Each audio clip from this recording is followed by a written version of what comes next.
أشهد أن لا إله إلا الله وحده لا شريك له وأشهد أن محمدا عبده ورسوله أما بعد فأعوذ بالله من الشيطان الرجيم بسم الله الرحمن الرحيم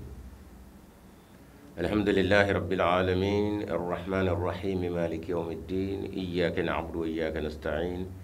اهدنا الصراط المستقيم صراط الذين أنعمت عليهم غير المغضوب عليهم ولا الضالين إن الله وملائكته يصلون على النبي يا أيها الذين آمنوا صلوا عليه وسلموا تسليما اللهم صل وسلم وبارك على سيدنا محمد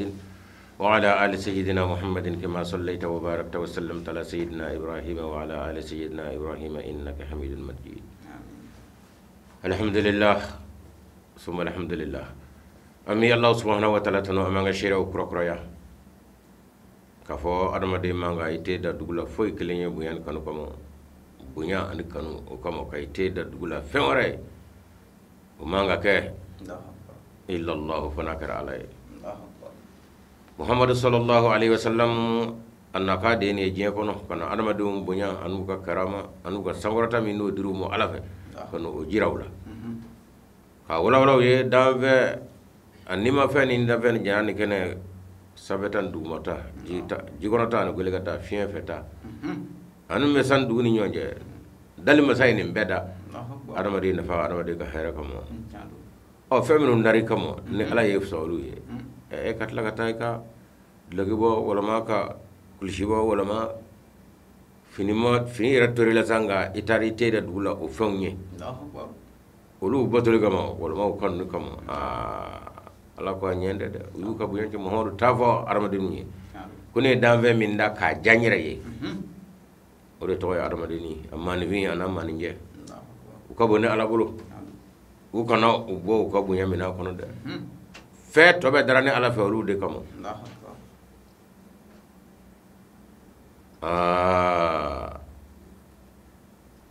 ni korone ta ita bo ni ndabuni on de kay Allahu akbar وخلق لكم ما في الأرض جميعا وسخر لكم الشمس والقمر الله أكبر والليل والنهار الله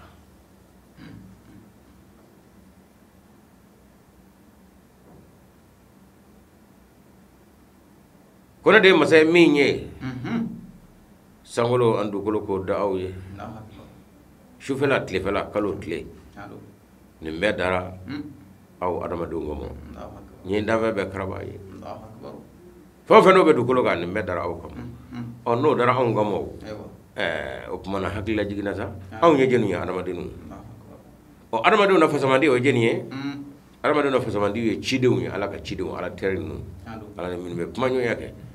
o lula fasamandi masa rega kerengar la o jeniye muhammadur rasulullah sallallahu alaihi wasallam o kuma na sa na fora ko sangula ndu kulo ko dara mo hono kanu ko dogu nyeble ko teche yo kuma o abe qur'an ko ko dara e kamo o chege ne fora la e jenoy ngana fora ko mamadou nyeble la te fam bala dabla sa ma be manye ma ka sa maye ma sona ka to maka we ma sala tigari e abe qur'an ko no ko nen e man vi man nje ko ala sangulo danga mo ka do kulo danga mo ni ma feni ndabe kay dara angamo shuvela tlevela dara on kamo ala mako tene shila o no ye awnya on jeno on da madini on man bi man je o awnya fa sama duwe jeni o ela ka chide nuni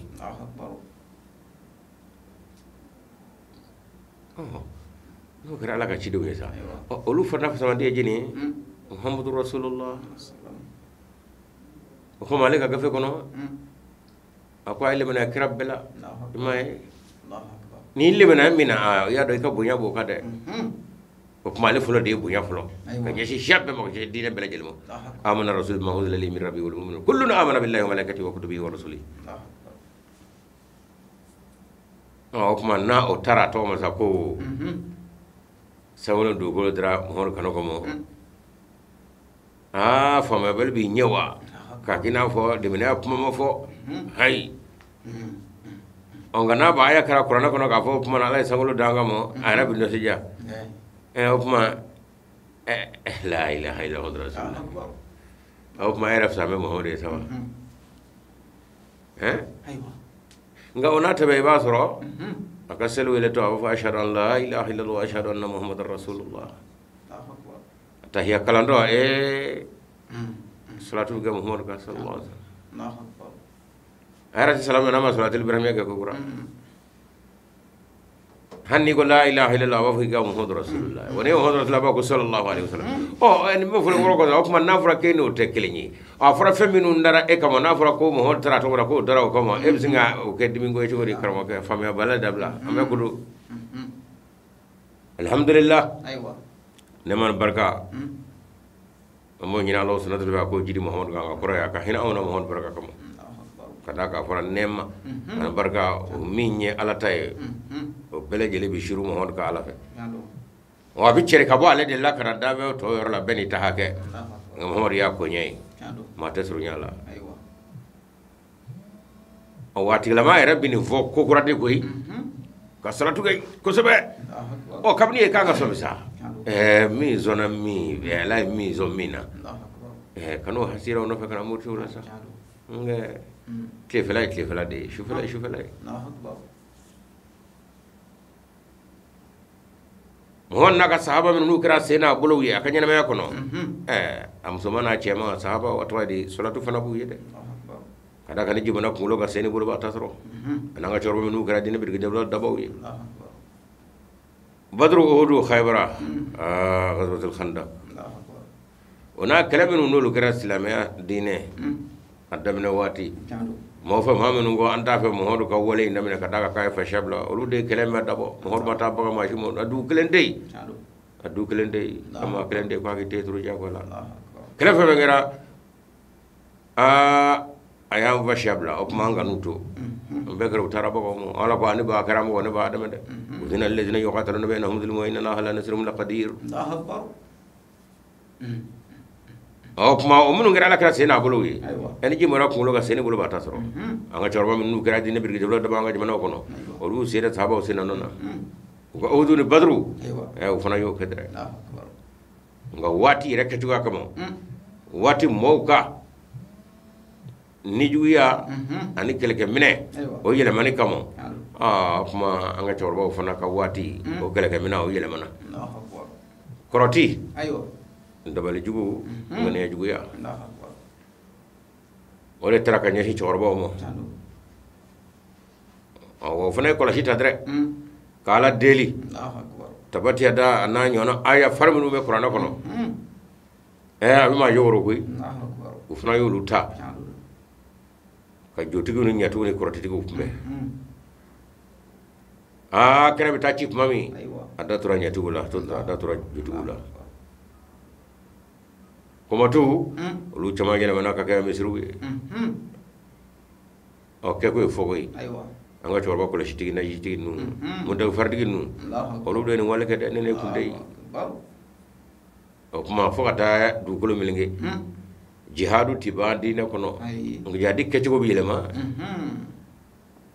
jugu ka kecci ko yelema kamo fatadu alayhi muslima tadaw alayhi wa sallam ni jugu mi yeslema beni kelege mena mi ala ko hokmana afana ka benno nyana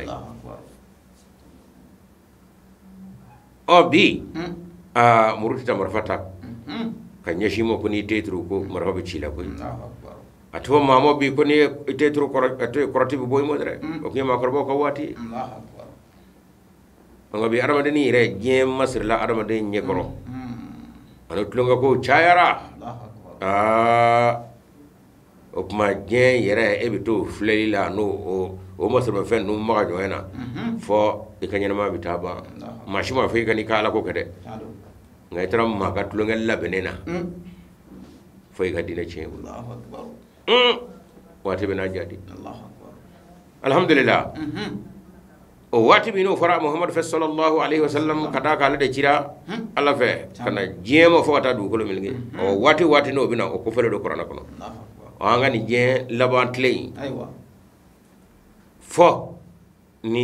foro mo kunu kana je hono ba fo ay ko mo go je ngono ya ala ni ko yele mana o ala kreya jira no wati sira islamo ka fogo juguya ni keko juguya kama dina nige bo adama de yere la pew wa muhammad yere to jugu ko fendi fo du ko ko wani ma bina je kono chef la mo hon kango no wati kana fo islamo abaka mi ngani ndo ay kewale la mo kede abaka mi vo dabur nyana mo ko de ay na nga sa kay aywa ana man ne nyina venye venye do ngamati chef la ke ala mo ga mo to ko chena de ala edo ko mati chef la ke ani chef la maga wa ke me bara ko masaka ngunaga oti la makoy muhammad chef la tiga koy nga to chemi nami ga dum do mila islam ya akasam kuma o keme ka gien fabe level mi ga islam ko kawali ngona fata juma fe mina ma bla bitangu nay nona allah akbar ni to koy allah akbar no de imam mahdi ko mo islam ya kono islam jogul shite ni mi to ka gafole ka ho ala karabo mahdi bina kana dine jengane tle atena dine kurai koy allah akbar nga selema bina no film nga selema bina kasa ko min je abuno be wala pew selema kasa jamo ko kura aywa to mor kando mo wala ko kura o aka kewale mi toj me ndamo o mon ka barade sallallahu alaihi wasallam masabina ciwo nga cido me cido nyede cido ka barade atena dine kurai koy la ilaha illallah muhammadu rasulullah o kaleno qur'an kaleno sele kale sungale ni sabiye jaga ni sabiye nga kata fo hejila sungale ngoni amana mo o wati no tamasha mun fara ala karam muhammad sallallahu alaihi wasallam araka daguro na alquran ko ka do ka fo be kene gabi o mana aywa ala kale ko chain ko blakana ko hono ka laydu time o kay makolo sisile je kono afo mo al jamaa al islam ila ahmadiyya allahu akbar o bolo fram be mali kono nu ka chejba be me mo ko yamo aywa sigiro o ikado ara so tan ko so men nyona bi aywa ira fo jogo mi ani so nyona sirawra mi no ne radio era tegelni no bi singa je bebla nyona o fana be so men nyona wala le kama sa be fo le ngoro ko ni assalamu alaikum ye lame ba be mi islam mi de islam anga ngani ay ala ka be do kishi kono alhamdulillah assalamu alaikum rabbe ko ya ala ka mali be kishi allahu akbar mali fajite bi ko dahabe dobe do nyedi nga ko mali ro do be hakil babul ni ba ko hakil sibe yengalutke fana se ta hakli moy kata ka mama kon timma wore ka toro jata ka toro ita cheme wallahi ko mo kuma assalamu alaikum rabbi ka jira ala kama se ka malingishi toro banga wallahi an gono gona bangula sabuyi ando ede sitigi o dognya ko fe aywa o to kalo tle segi mi no temena ni may islam jeme kuluba mal islam jeme kuluba o kono na dono ba babinu me na fo moko biro de zulama o le kalo woro ke bul ni nyonye ni sebenna ka na dagra min lase aywa ka jira ka fo mali gouvernement abi ñino fe o ka jama islami ahmadiya ka bara bejo ka mali kono o la ñini o sebena aw ma fu yera ko koy o ma ta fo famo fana de o sina kana radio mali la ana television faso a television na alo ka jay njeri ka mo ceri radio privé woro fana ya jeza seben fo fana ya sebe ya do ma ke fitne sawa aywa ni go faso de do ka dina dabla dino ko ma bulu ka to faso ko o ko te ko ko bo faso diana aw mana manga kon grafa be fesa mamnu de bo mako ya akon kero ay de ko amade ka febe jora ko mboro boli no dambru bo kon damenana amado la mali ra fa to fey wallahi o ya dabo fitna de kam nga muhammadu sallallahu alaihi wasallam alla na femi jira adama de la je kono e sabanni muñuye kasra sebiye ki tasra kama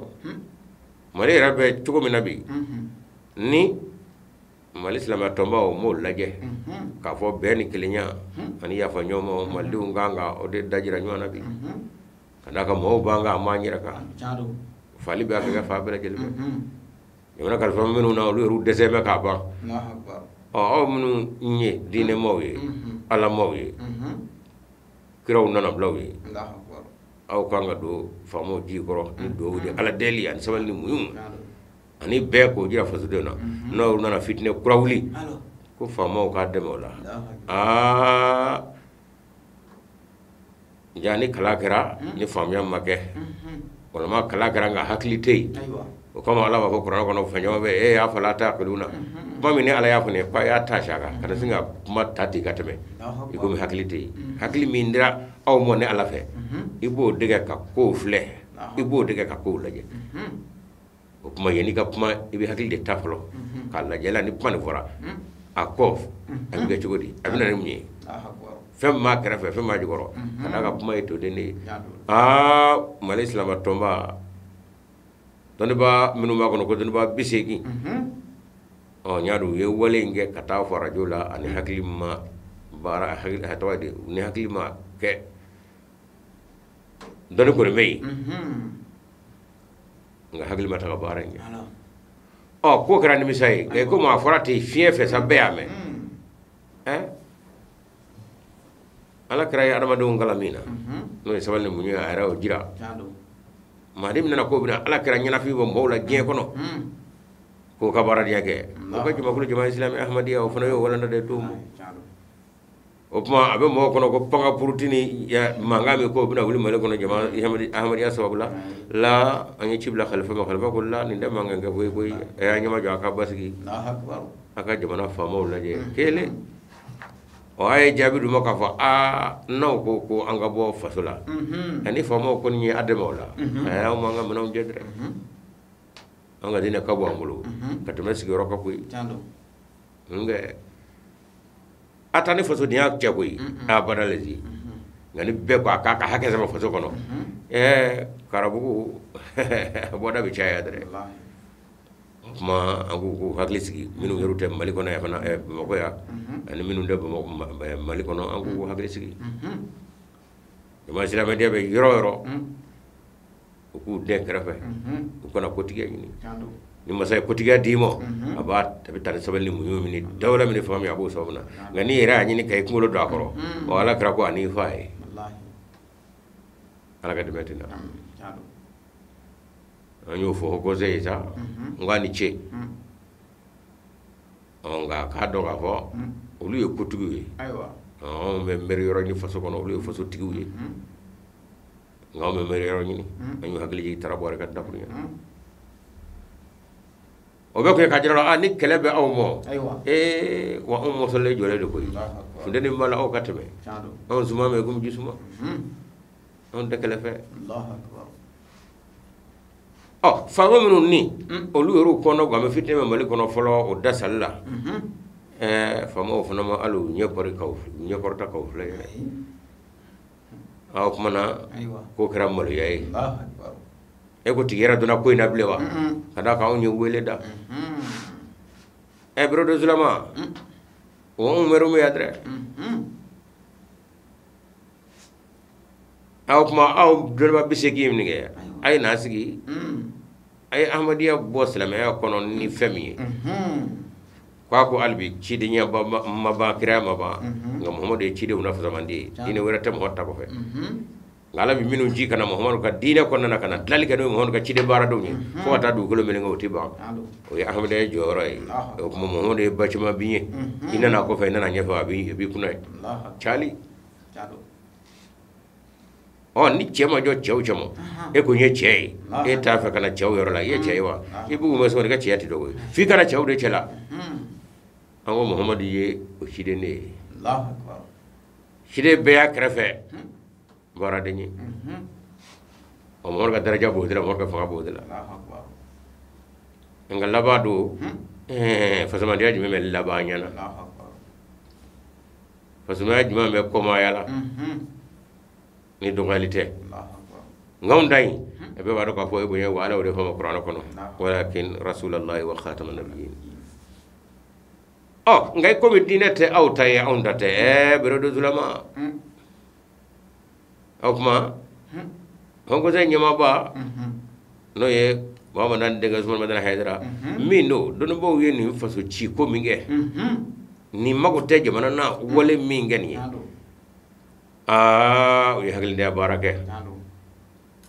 o ya jira ka fo mali hinatu la de o ngaw me jati ni mayna o me jati waleina o kuma mi no de ije ku kuro ngada mo ngasi je o kele ka gade kada ko ji malu ede nyamai ni hagle da ya bara bay ni mago te faso la wale ebo kan wati na chukodi Allahu akbar ngay ko mu yake we de anyama yi tiska wa kono o kumana ka jirandala way bode akwa nyona kelati galate ay mangu ahmadu ma aina aka wol ma qur'an kono o te awta o te ahmadu o tay wala ma ahmadu no soray wala ma hon bangna 1835 o qur'an soray wa o kuma aina mo hon ga qur'an nyorla dalum boblo ka fa ahmadu e kafir ku tesla ko li kono ko kiriya bana mo ga gafe kote ahmadu ko ma ba aina sigi nero Ousmane Sharif Haidara mizigi ka bela me famo bo jeli dire amana ye o nyini wa ma dan denga feno ko dai islami nyema bi ma ke jo de ma ke chene gele chojo ko wadi fay bir dundala ama kama bu dala shababa do no kama koro ngo top man ngobe chogo mi de op mana neti deun labla ukana nga dalu joka ga dalu busum da ka ku chanja ko sabe op ma yira ka jo no na sage op mana akon dora deni fa bang baya andenya o timi me beture ga biru fini jugoro ala ta ka deun labla afana mana anye wele ko anye daguriya sigiroma anye wala na sigiroma woro de kasa ami wele bla magarto ani hina to kami ni anyo fo no de ka ka faso kono bi o kore be kani ka haga sama fo do ka jew ka haga ko tara bor ga dongle anyo hagle jola o zani nabi mer ranyini do zani yo ne ta ko tigi anyini o ko zai ami mer ranyini o ko zai yo ande ko tigi anyini birodo zulama ami meru yoranyini birodo zulama ande bodi yanyini ba madane de ami meru yoranyini ba madane de ande bodi yanyini anyani ga doge kufula e ko hakli jigi didong ni be ko ne ga hake lapasa ko dugo dubi ci dire o dugodu ni be ko ne ga hake ma sibale ma matro be ko ne taneta o dugu na ci o faso bo jogele la o ma on nanda o wele sigiroma kele fila saban nan kama bo mige o kuma angoy kado de ma do be maga o tadu subo koy onga kamel ngoro ni cheya kuma do fora abajara ka fone chey koy nazor la kana adaw nyina kana kaza ka fo chendo bama dande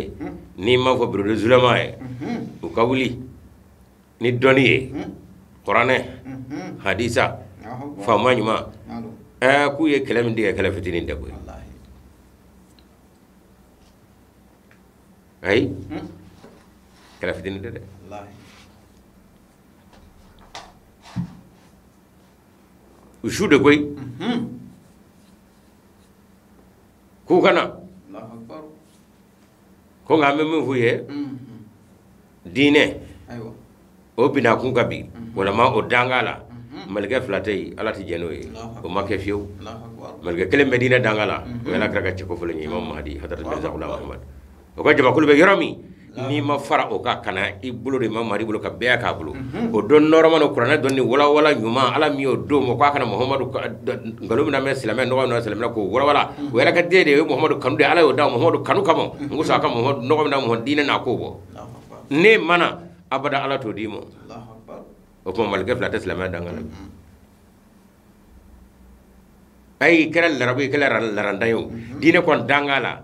je dukulo kabi ngalodo ni ndo me je fa be fe ay am yo tuya dara bo foite goy nen tala bol tala delu ga ki chanja de fo bi wuli aw kuma ba ma dande Usman ben Haidar Afrika doni ba ma bisegi anu no fo mawi ay de ko malga flata dangala boy dina dangala bi malga kelembo o jama islam am de je kono o kuma olumno mallaya naw na ba olumo ko mbali muso do kawde mal cewyi anala ce ye ay de oni mal cewdo ku ko bo ma dan de manaka don bo fekk de se kulo ko to ango masa نوما كلباني وياي سمر بنا وتسير كونيا الله أكبر نوما كلانغاني نيما جوي مادي بنا أبي ولا ولا مادي بنا غلام أحمد بنا أبي فتبت نوما كلاكني هكلي مادي بنا أبي فورا فورا أين دوني دا كوكرام غوسو كمانا ni nyugo nyugo ku kanya kanya wuli ngai kado akari na fo bere firila tolu kashibato mo jiro Allahu akbar manga smanati chew fobi ango kuma o fama o anye belawa mo dusura kasinga giringa kuma minge an hakli makenyo bele nu songo mon mo fama o kuna do marfa warabe physique mini atay de glingi Allahu akbar ka clash ngo fu ni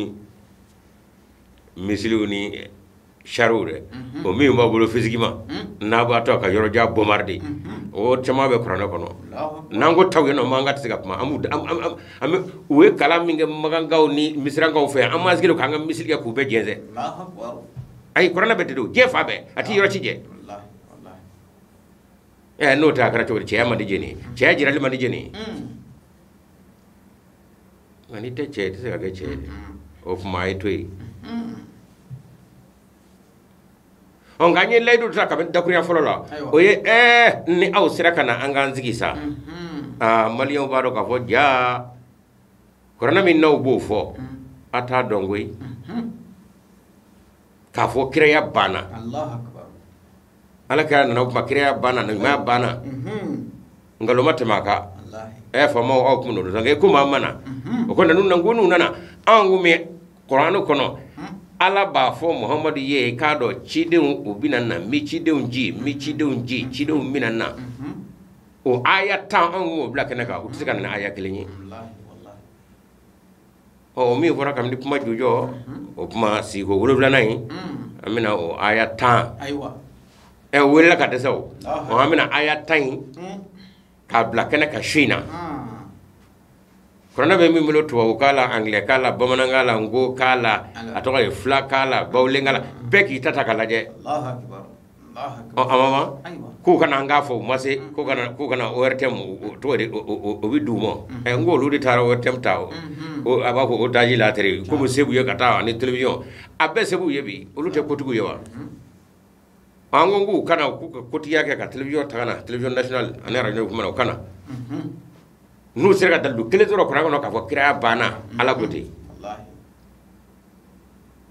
ta on mina noy anyo de layruta o mase ko kuma bi amina o layru de time kajira o wela ka desa o mana imam hadi o de ke ay don bo wila ina nga suratul fatiha koroko anga zigi mashi kana bu inona don ba minu ni akolu don ke ayo lu kenyonga lu la kama binana wolo wolo makama ngwanda o ma mo ina kama nani kerengere ne ulama hono bisigi o ma nani bisigi mashinga na binona ukaje ka nyonde be Allahu akbar Qur'ane bele gelime suratul aya wulufla suratul fatihati aya wulufla mi ngono anga wala de anga ko ci kajira mawla abadu la ka fo muhammadu norobe mi ngono Allahu akbar o ceta du ko kabi wallahi muhammadu karun norobe mi ngono ka tamene ko lam hon ka larabu so e kene ngara ngol fo me chama se babo boy Allah muhammadu ya ga tafsir suratul suratul fatiha wala katla ka fo wala ko mo cete se ka nyona se Allahu akbar kwa kana maso aywa o jita soro atura nyobla le kata au kata zakota mashi masoro o wanya sebe aya jija ka asigi sa kata ka sogoro kata ka nyona sebe o fana make fobi ijazul masih wana toyde o bo mule albi la rabu masel la ndam masel ka jira ka fo he mosami hayu ko korona digi ma o be ka ma ulama ma do kuma chete korona do ka fo aina Opma avana tengera o chogel la ango aw ko onye kafru femino fe kadaka ango Muhammad sallallahu alaihi wasallam ale chido na fasamandi nga chide chama ba ko fe minu mina cheno la ko fe tin dina kurayo o chide marado ba ko o kurana kan aw ko ay ko de kafri ay ango opma angana zigi sa Muhammad ka gafe sumana ni min dakra che kurana bo de kurana mo tawla mo tawna ala mo tenna aw shila ala baka ala dila ale ga chen o dakura mino jigina korona no de korona fente ka wala ala yi kale ni minga mano keranyo be o tigire chen tige wala ala bodde o kabni ye olu sigara ko anye mi vone korona tande me koy korona ti son namara mo de o kuma anga to anga namara dibila nandara korona norola abina an lebu uyo fofo nyonye kama mashi mako ko zera nyama bamana wa ma dium la kana norola betura dibilay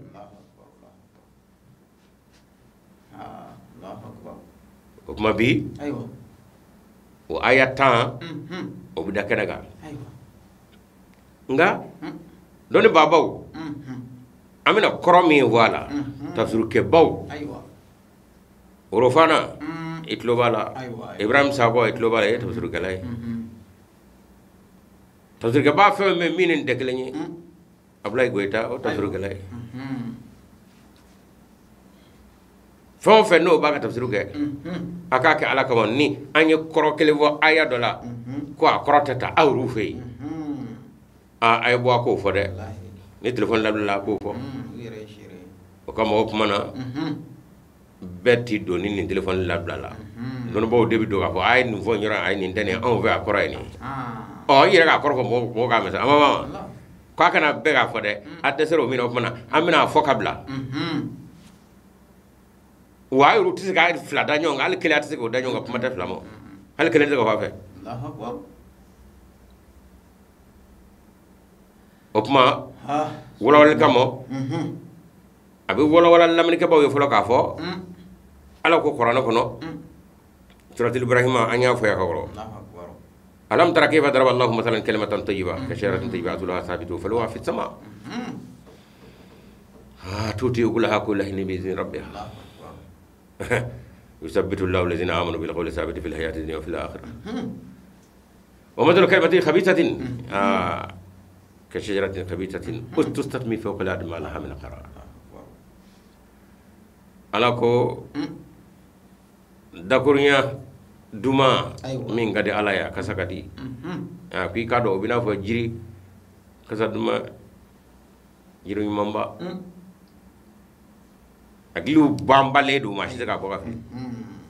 wa bolo ni dibina kiba bolo farfara kafi ko ngalodo ko abolo ko tambe fo sabe ngona tabe tuti ula hakulla hinin ko kuma be de mone bala la ilaha illallah muhammadur rasulullah dakurnya nyumay ko kuma be de mone bala o ma minu nolu ko liye limena jong nyesa ala rabulu ki ka do ka fo ala bi ma sabatile de dolu da kono je kono ya alera ala bu do mawla ko ke yusabbitu allahu alladhina amanu bil qawli thabit fil hayati dunya wa fil akhirah je kono ya dallu ale ala bu do mo wi mano wa kiyamatu do kon tesa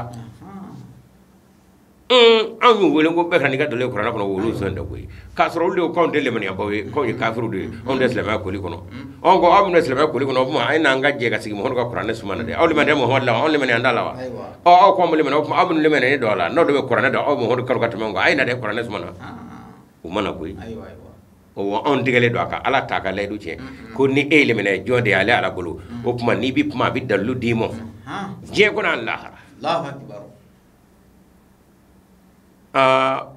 o gula Muhamadu Ala kɛra ka baara den de Ala y'a ci kana Muhamadu ka baara den kan anw tigɛlen don k'anw lemaniya don kan wa anw ko aw kana wa aw ma se dɛ aw hakili Ala bɛna namara k'a la wa Ala tɛ namara k'a la sa ale mɔgɔ tɛ gula Muhamadu la mɔgɔ tɛ Muhamadu la nka ni y'an da lamɛn Ala ko ne danfɛn si ne mɔgɔ tɛ jɔ danfɛn si la ne b'i danfɛn bila baara la k'i kɛ mɔgɔ ye sɔgɔ ɲɔgɔn ye Ala a b'o kɔnɔ ko Ala bɛna namara k'aw la ayi dɛ o ko Ala t'o kɛ koyi bere de dɔrɔn ma Ala tɛ namara k'a la sa ayi na o ma sɔn koyi a sigiyɔrɔma filanan kɛra jumɛn ye ko kumakan kolo kumakan langolo kumakan kasango k'o bɛ n'a fɔ jiri kasango jiri manamajugu jiri ye kojugu f'a kasa bɛ n'a ka mɔgɔw fɔɔnɔ ko sabati cogo si t'o la dili t'a la yɛrɛ ma laha min qarari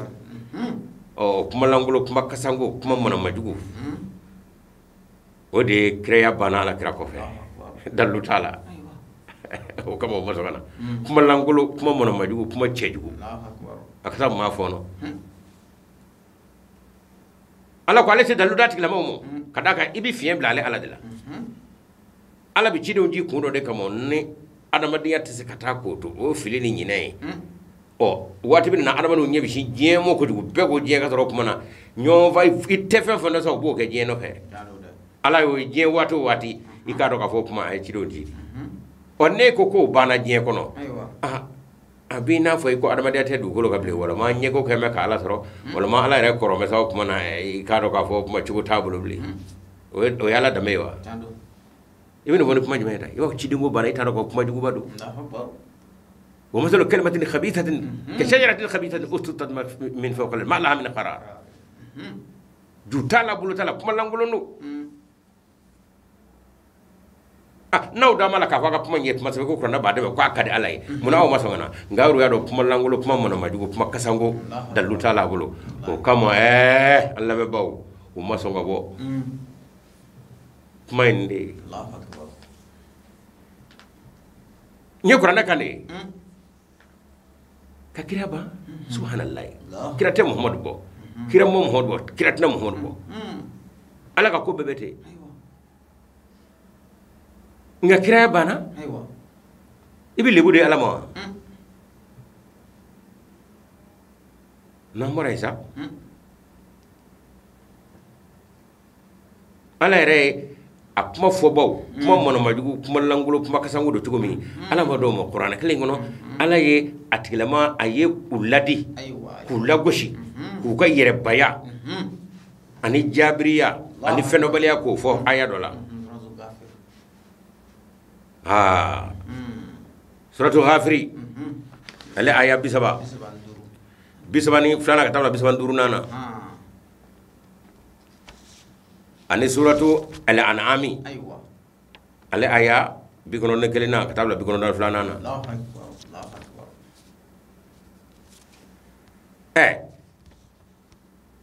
i ka dɔn k'a fɔ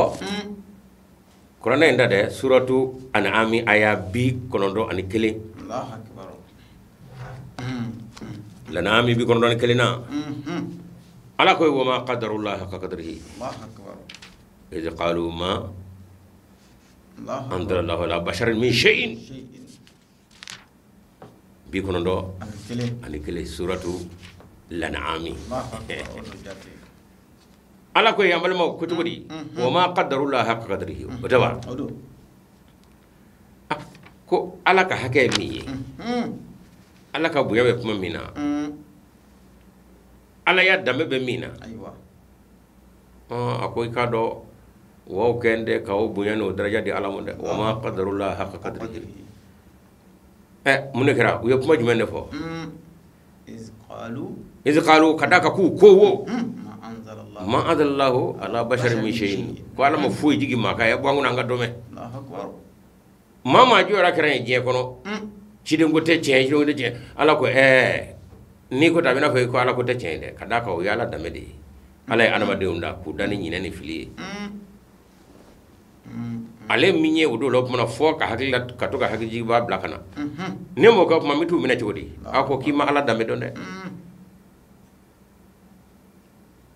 leme ba outlo benna mali kono silamo no silandaw mali ko ka fana farajo ni farafin ho ko ze benne do ba mo dan de benno o kamo mo songana yala kala ko silgame mama ko cide ya bana cide dina ble ciro ala ko way man dame donne adama dia bana du ko kawa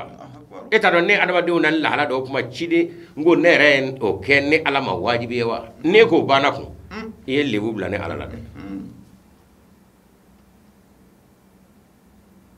sura la nami o aya bi kono do ani kele o de kayni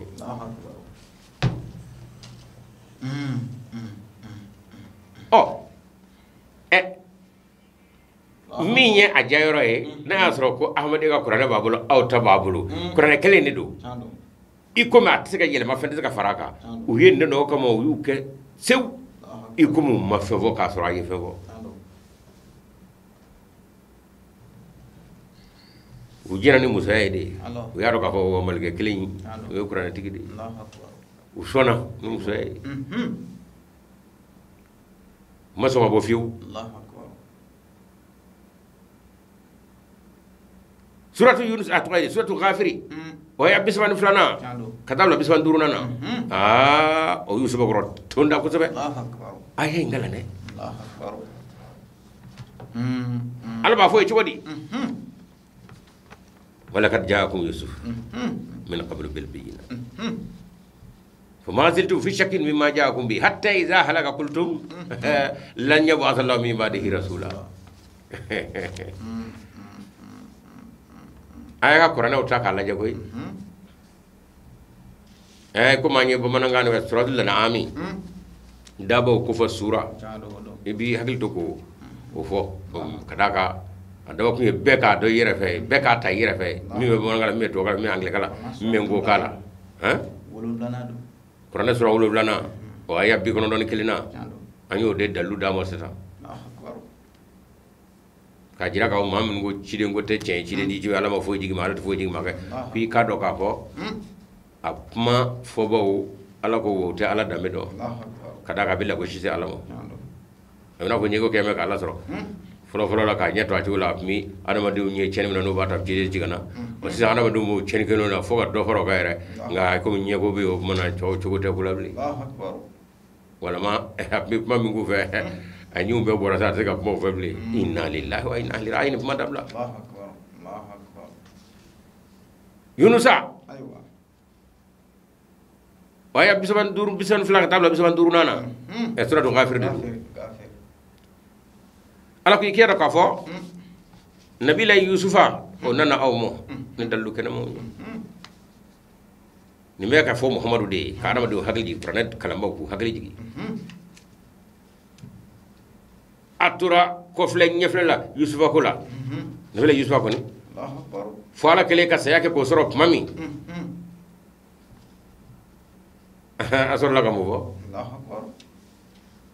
e ko Allah fiara sa jaknya ko manga ku jara na la a ci de ngo re bani ne sa nya zero la ñu wa sallallahu min badi rasulullah ala te ci de jible vieux Allahu akbar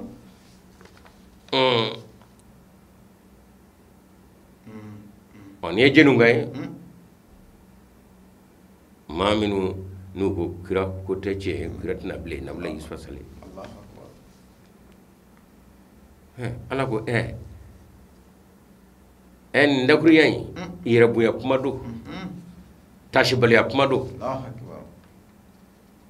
mungara aw mun melaka ba yala aw kara melaka do ko ko ba melaka da suya kelembe ude ci den jolo baka daka olu tejugu mando Allahu akbar ala yolu da o fangale mado nga adama den dara juguma o fanga bala nyuma fanga bala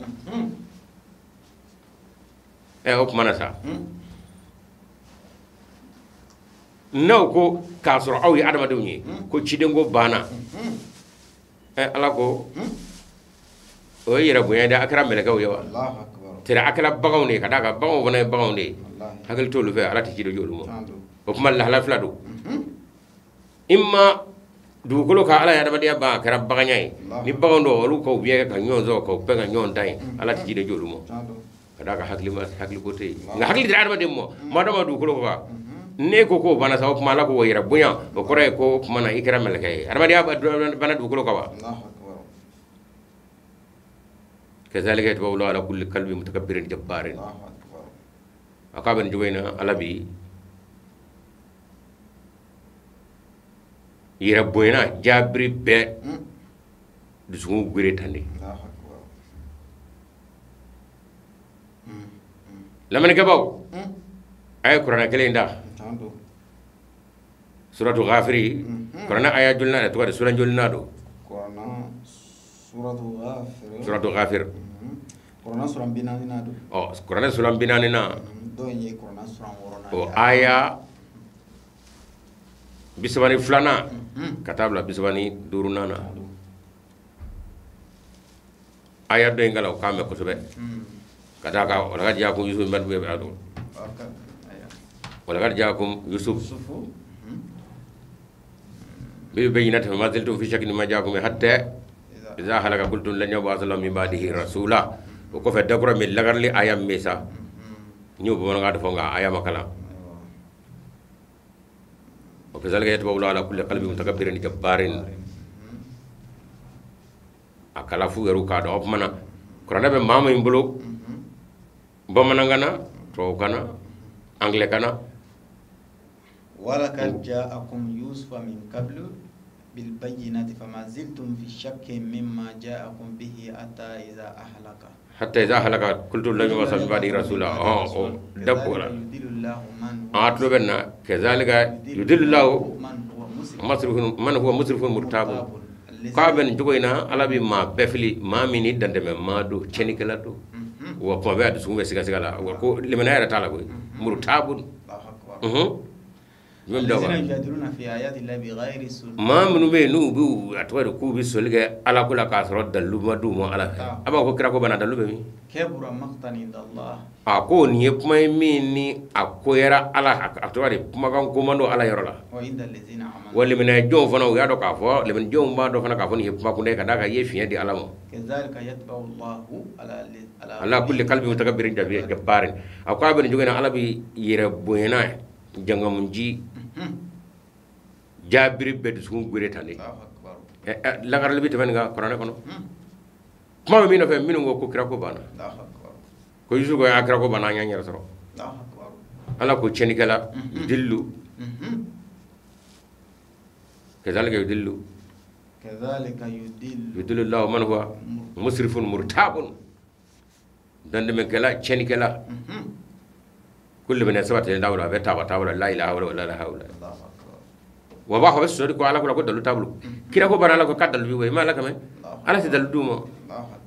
غير سلطان وباخ بس سوري على كو كدل توبلو كبر مقتا الله وكما يا مندي الله يا مندي مؤمن لك يغوي تشي دنگو بانا تشودي يبان فاوا الله nga faluri wa tranya ma ka gamel gawdi كذلك يتبع الله amul mo ni la karli aya flay la karli ngeshima jinumo mamenu ngoko ci dengo bana hoko say don bo baddo ni ne bolu bulay ya do ni mbey ubisika ni do korane kona kono siga on yefa wa o kuma ala ka lagali busa miseni an mo piaw fe folo ka soro kana ni ayo be sisa o ya soro ala ya awala wala ka fo ndi dalu sabatile du mo anyo aya minu ngala suratu a ibrahima kono anu ga kuma langulo kuma kasango do ci ko ma ala o foli minge an mo do tulo sa soro kana o kuma na ala ka lakarni lagu sini rabbuya ani atwa de feno balia dakura no forumo ka soro ko busamse gonfe amu soro kana aya we sisa o kuma na e ayata ama fe kana no de o ko ta ka chawe goy o kuma ame aya jumenda aka chawo ande suratul anbiya aywa wa aya flana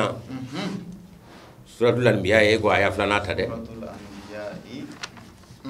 wa aya flana nabi mo yoruga suratu nabi mo nga suratu kira yoruba ka ko suratu mina de Allahu akbar ango aya flana ta de aywa ibitla ka adam ko kene ga suratul anbiya qur'ane kono suran jolinado kadaka adaw ko yebbe ka flay yere fe Allahu akbar amado ko qur'an dama qur'ane tay aywa wa biyo dama qur'ane tieno dama qur'ane tay mango dama qur'ane misra ko dama qur'ane kele pewdu ako jaro do yoyi ko mango kuma muslimi moravia ka e ko zay gushi o misikile bi saudiya gushi le to ka ما يأتيهم من ذكر من ربهم محدث إلا استمعوه وهم يلعبون سلام بيا آية فلان أقول تقولي آدم أديم ما يأتيهم كن ناتنا كومو من ذكرين هكلي جينا ولا ما لا كفلا من ربي كبود دما ويرلا محدث من يكرا كرا لبايو كرا يبمين نكو كنا كرا كرا ويه إلا سماو فوقا o hakilla jigi o keba ne hakilla jigi nyere ana ala ko fo nyere o ko tigla mal lame وهم يلعبون kasru betlu ngala o ko talla bani sabe o jengo alaka kuma gandi kana mo hakilla jigi kana mo kalimino kura kura yako bana jengo wayi bana الله أكبر sura lan biya aya flana deni قرآن سورة النمل o qur'an sura dal na aya flana wa ma yati min dhikrin min rabbihim mudathin illa sama wa hum يلعبون جنو وحيو بانا اتي لبا بمي الله اكبر ذكروا قريدي وما ياتهم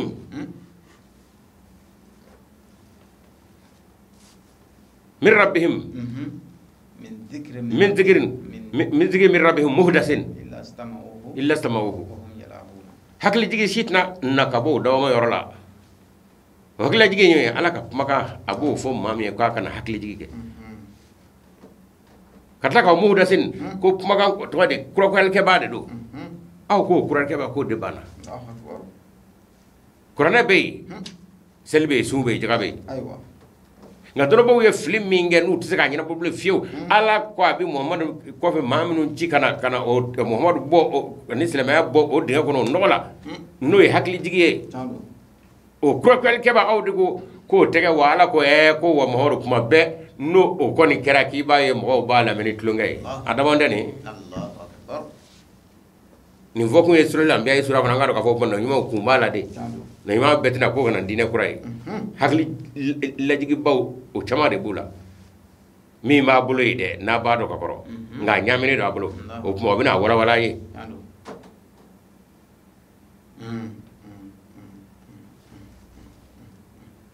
no bora ka suratul hijri ta o ayatana suratul hijri o ayatana wama yatihim min rasulin illa kanu bihi yasta'zibun ayaye ko mo hodo ni ala de be ka fuye ci den shit ndanna adama dinu mo wama yatihim min rasulin illa kanu bihi yasta'zibun ci den shit nana adama dinu mo fu ko ci den la me ka kam bara bulala cho Allahu akbar do ngata me de te ko ma ko robo man kiden goye cewa cewa maga jeyina taxa boy yala kay ko adama dunga wala deni Quran surah daduna ayatana katabla tan kelina aw kan laje hoko zain do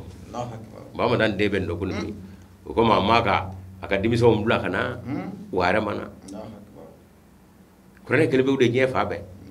naw na ko do kebe ka modo fo ko Quran ma ko o tem horga dinina horga dine jujo de Quran yi wala ko na fora nyonga kanai an ga ngana usona an ngana noro la aw ko ay kabto ka dibila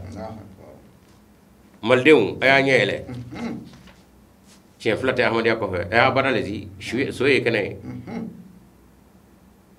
ay qur'an sulan nun da aka laje aka korowere fo la mina unda degleni wandi singa yasi dawka yasi aya biswana otade يا حسرة على العباد ما يهديهم من رسول الله كانوا به يستعذبون أما با سورة ياسي هو درسي ما في ما بيعنا تا ياسي كلا تا ياسي كلا هو نفع كم هو ياسي آية بيسبان درونا تو بيسبانا بيسبان ورانا sura bisaba Qur'an sura bisaba ani worona waya bisabana ala koy ya hasratan ala al ibadi malli wayame Allah akbar yong ikadu tabore de Allah akbar ala jonga bonay ko akra cogodi ma yatihim min rasula ku ci de jitnana adama denu illa kanu bi yasazuna fu ka kam barabul ke baye ulula o ci do na ko ala ayni cire no bena nan be ka fo mo hodi ka shuda kabla o qur'an ne bomo kango kala kuma be ka fo cire jira ala kra ko fe kuma nangulu kuma kasango mana kuma wala fo bo lagar ci ko mi ko mo kuma na adada menyu nga qur'an ko no de ciro mina ala kra ko fe ciro mina nanga umana tuti ko mo no barapula o de fole do ka ko wa nakati ni ko ko barabule wala muhammad la aban neni jango kirane dramani re naga jebulu ere kirane ro ko abe purtilla facebook ko tipu to ko wata tiktok naka mowbe prepara pirla wala hanyu mor mazu wala mana o atore ire fo ni immo ko wele kasa na ya soro mo ko bela kunna ki kana so e kene manga jila fo fere jaw mo ko tila ere mawo ke kirane na ena la chala barka do akula kirane dramani ko doran ko ni kon la ka bin gewa tira le bu jene fe itura la be sanjul bobi ala mani ka le bla kana kani kirane dramani ni ka jegulu ko jome do tahfuz khatamin bu inna la ilaha illa hu rasul atane sa hoko je ko ndo ba me a chama wa be de be bo do o de ko wa be de ni o ifo bla mo lo kana ka ni atware ni dugade iti fo bon le mara fana nga fo ya do kete ga jabala ko mo mi wele ko de dimse te ga ko juma o ma ko ba de nonu mu ya do ete ga no do kana no ga de to ka sa ko ya u flagi to yi kon te ma don ngadi bibla ndiga ndiga bela kra fay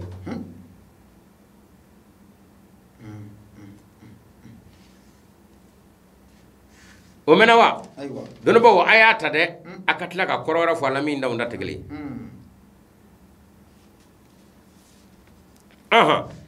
enoko aywa suratul arafi o bisban duruna ando o tasawa aywa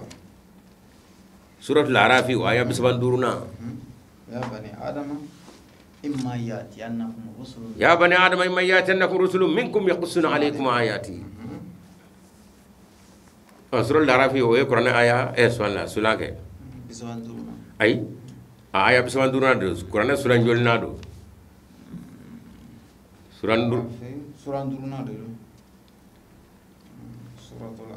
suratul arafi aya la jay qur'an sura wululana aya bisbani duruna ala ko jodi ya bani adama au adama dew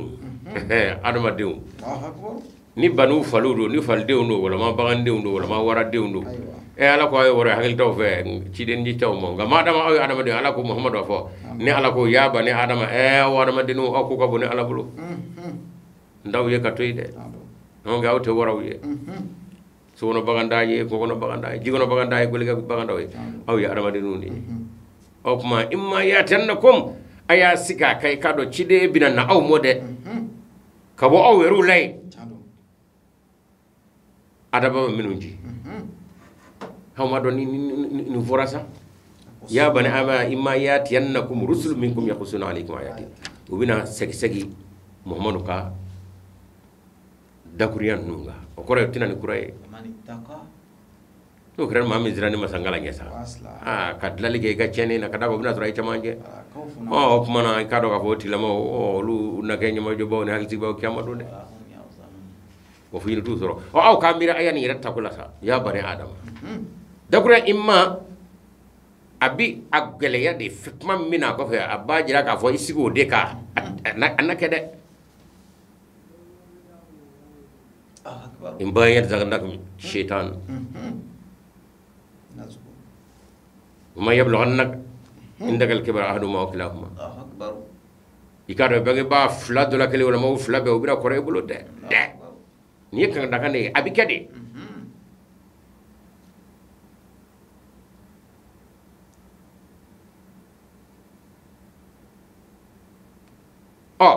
ni o adamaduni kado chide unana aw mode kabo awrulay kabo dama mayro la bani bina segi mo hono ko role ngaw ni ma min zera na masangalanye kay ka cene la ko mi jeni bulan no wala ji ni yo chen wala ko la afala ko kuna jabi yege ma we aw adaman nan to naw ta adamadu ko de aywa ko go zay awda adamadu nywa awda adamadu fi mawni wala ko adamadu fi adamadu jemo wona bala ni aya kelin o min ya aw goshiya na masonga do atego arab kala kabini jo anga muslimi da singa a bedo nyona kautache wamana ngaro fojo flana menna ni armadenu ni cidew nana awmo mama ya be nani gele ni cidew nana awmo ni cidew nana o ko rega ga sigu nana ga imaye kasura imma ba jira de anna kes ka shitala imma yablughanna indaka al-kibara imma yanzaghannakum ash-shaytan imma yanzaghna min ash-shaytan nazghun ikaro shaytan bina parobla kunna jen me ko shaytan parobla no imma na mi mina ko fe abina dawra wa ko bisi akade ko ma anya korofo de la wode do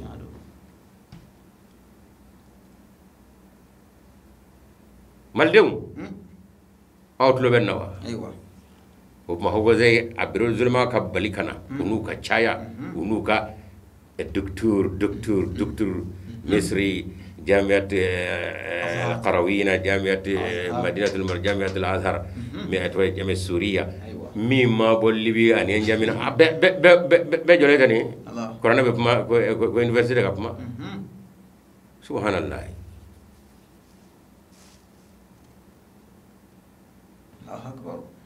dono baw ayatlo majo minu fana dono baw ni qur'an alhamdulillah qur'an ko ne ala ya noabi abe kambela ayata kala jeni ahmadu do faraka ni mbede be ngono to la ko kira ko bana ko mo ala ko man ko do makka sangudu wa ahmadu tay kalimatun tayyibatun atlu hasabitu faru fi sama honge atlu hasabitu ala sulbe qur'an ko na amulu wa faru fi sama wa kuma be ala bi norati do blak na je kono allah akbar tuti kula kulla hin bizin rabbiha o sisa amita aya jumena sade anga suratul hajji wa ya biad birulan duruna o dumo de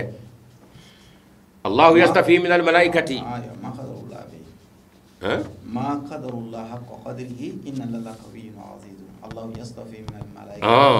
allah yastafi min al malaikati rusulan wa min an nasi inna allaha sami'un basir ima ya ko makadrullah ka kadri o kira aya da ko jogodi ma min de ala da medo ima ala no ko ka do ma ala da medo ko ma da medo ko allah utada ko re ala yastafi ne de be kerengere like ne de be suwandi like min al malaikati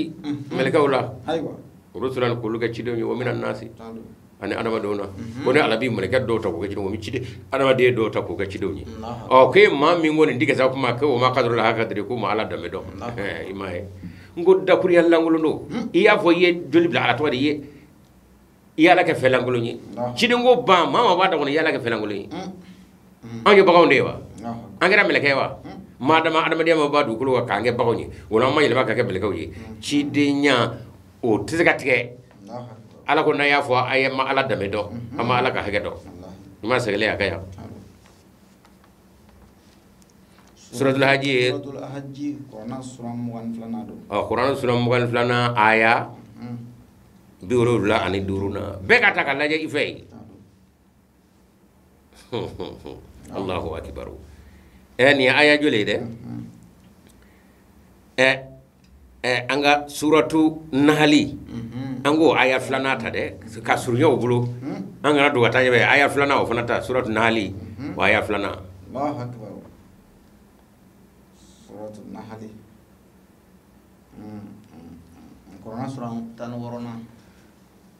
suran tan worona o aya flana allah akbar ala ko jogodi ayati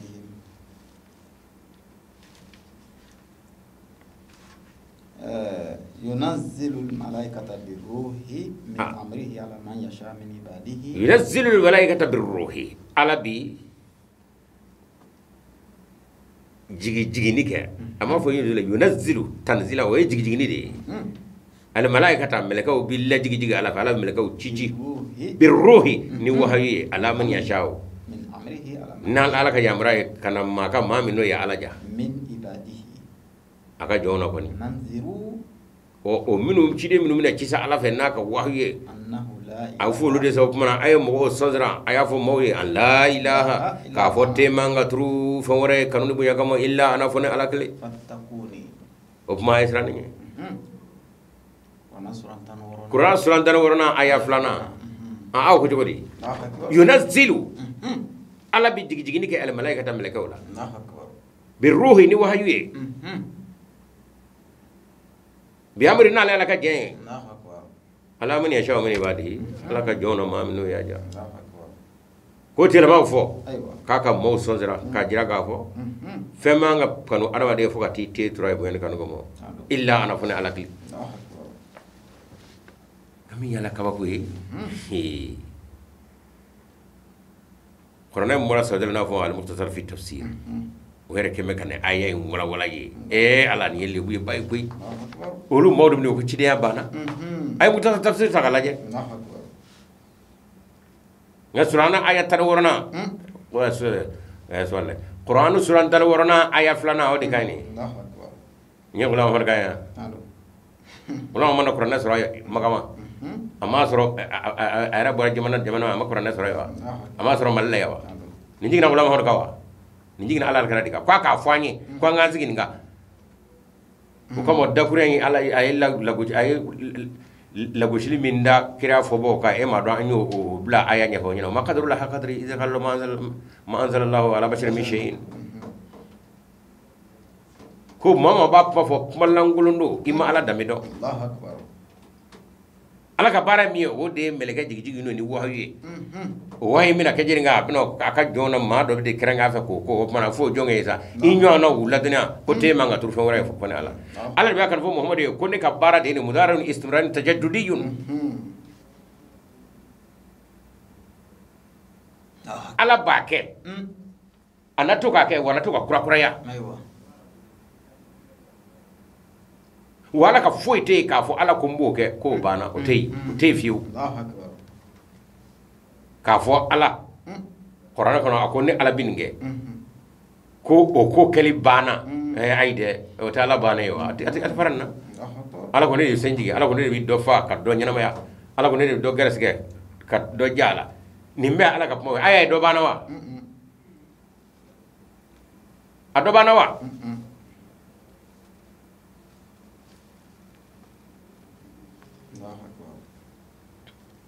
sisan nan y'o ta a kuma an bɛ sin ka gafiri aya 14 an bɛ sin k'o fara o kan sa suratu gafiri o aya 14 ala b'a fɔ rafi'u darajati zul arshi yulqi ruha min amrihi ala man yasha'u min ibadihi ko rafi'u darajati ala ye masaya min daraja kɔrɔta zul arshi ala ye masaya tigi o kɔrɔ ye a ka mara bɛ fɛn bɛɛ kan yulqi الروح أبي وهايو كه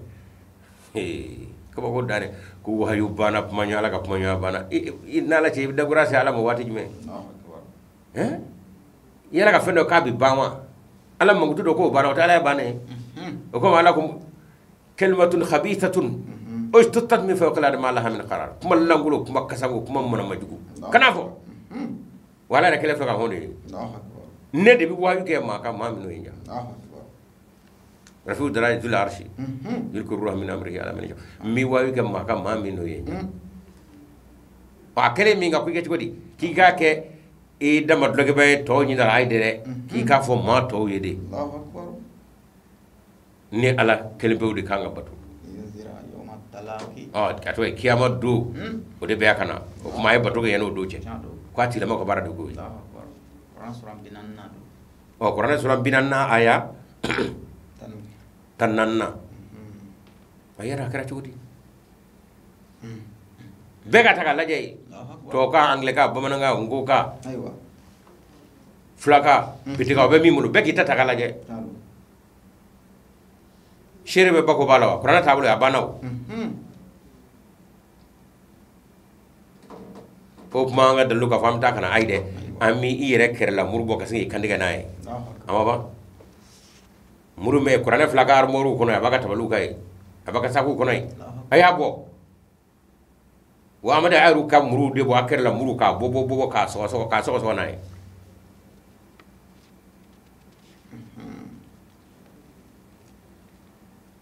niko aywa suratu atwadi suratu syuara ayat duruna syuara suratu syuara min dzikrin rahman ila kanu an muridin o alis naka suratu hijri ta suratul anbiya tay nyona fo o ma yatihim min arrahman o ma yatihim min dhikrin min arrahman muhdathin illa kanu anhu muridin ya ko ala ko fo wala ma hagle jigi sitna ko mo kabu dawa ma yorla kabu ma rahman yorla kada ka cido nani rahman ya de Allahu akbar aramat kure ka turu angoro ala ya do amako balga singa turu angoro de abi adama do yiri ka fo dusun fudeni me ka boy chandu anyana la rushila dere chani boyena ko ma ala rahman ya to singa cide do cide Allahu akbar ko ma ko ma yati min dhikrin am ma yati min arrahmani وما يأتيه من ذكر من الرحمن محدث إلا كانوا عنه موردين كونغا أو الله كسمة hakili jigi kura inde ki kado bu je ka bomo ima bu je ka bomo lama hono kado nata borata kura na ya fo atani wa nya fu yeti koro ko zai wa wadan de ga dim so nyoko gadre aywa ni go dim so o ko mo yu kundi ko da nyaara do be ka koro yu nga dim so o yep ma koro ma de Qur'an sura mugan worona do Qur'an sura mugan worona aya durna de tani wa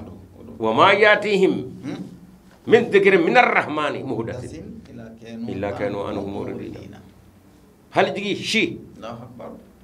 tanna umo kabo ma rahmani yorla fo ko lame e fu ko jenga mo ku to lame na ta lame atani sa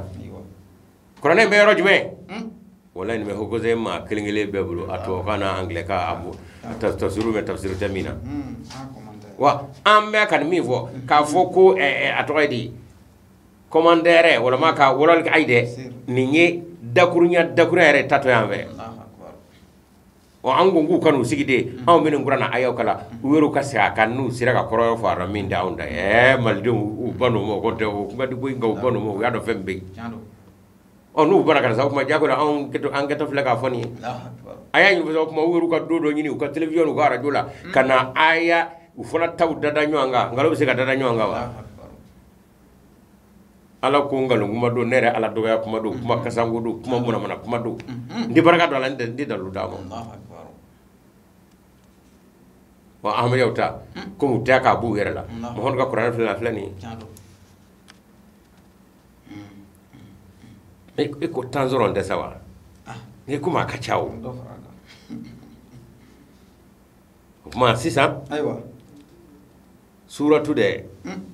ala imrana aywa waya bisigini kelina anga ta biwolo la kono na yango taflo biwolo la kemeni biwolo la ni kono do suratul lana ami waya kemeni biwolo la ni kono do na ani bisigina biwolo la ani kono do masangala munana e kugura ما كان الله ليذر المؤمنين على ما أنتم عليه أوتلو برنا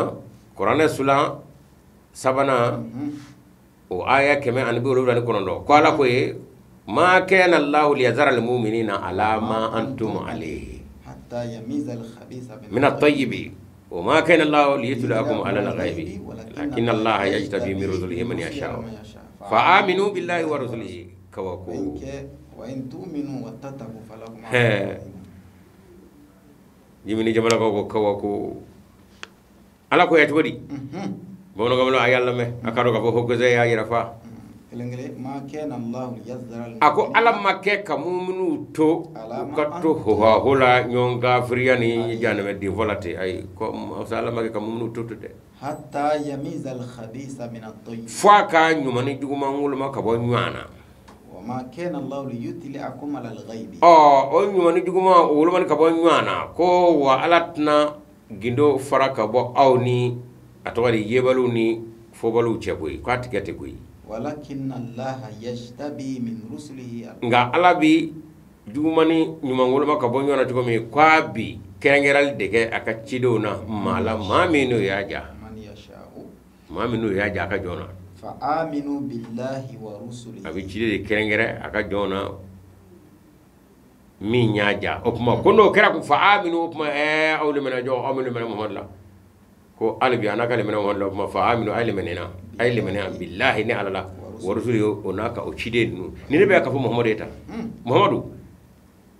muminu minu no le mena nena de wati do bena ka do ka fo abna ke kabako yi bishartin wa in tu'minu wa tattaqu falakum ajrun azim ona domina na abike kabako yi mumnu galla ala bena cejuya ko kon ala to lati wonde ni wati sabo ko wati tew ko temene de ala ya do kabako bena ke mumnu fedre la ilaha illallah rasulullah febo ko fota juguma ni keta juguma o bena tiago jugo ma ala ko naw dote kon tabi ke lebuye mo hotina ble ki bena nyana bo o kuma ne ala fana tnaw dote o ngandi ngon du tete dina singa nyuma juguma dangane ma yogo be ka do ka fonna ma be ka do kan ko tikete de ndigi do fara kabu no cede we lebuye konga mi walakin la yata mi rusuli man sha ne ala de bi kerengereli ke ngacci do na mami no ye nja no kera kun fa aminu aw mu'minu kuma ay lemena ne ala la an ngacci de olu yaro no wala sade aw de mu'minu yi kana ka mu'miniya muhammad la qur'anuna aw silbawde aljina jina abi febe ko ngai karo ko wallahi la bina na o basro amay blende o kuma na ko bi ke chumi ne ala bina kerengereli ke o wati sa mala mami no njako ci kono kera kun o wo mai ka bi ke mo mando era do de ko mumunu era do de ala bo kerengera ko ke do ko ci pian mumunu kuma be ganye shawne mo o kono kera kun aywa mami ni enana o ci de va ala ko de kuma ko ay limene wala ani yo limene ala kun o here de bo soro de ni suratu ala imran aya keme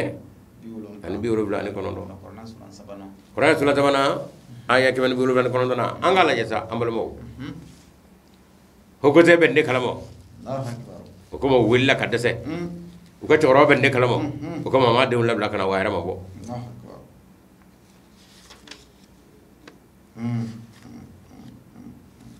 biseki nakun biwlo bla ni kono do no bora biseki ndina wa biseki kele na o ko chugodi de wa iz akhadha Allah mithaqa an-nabiyina kabako Muhammad hakli to tuma na ne ala ye nabi nyuma ngal laydu mine ni laydu mine na nyuma be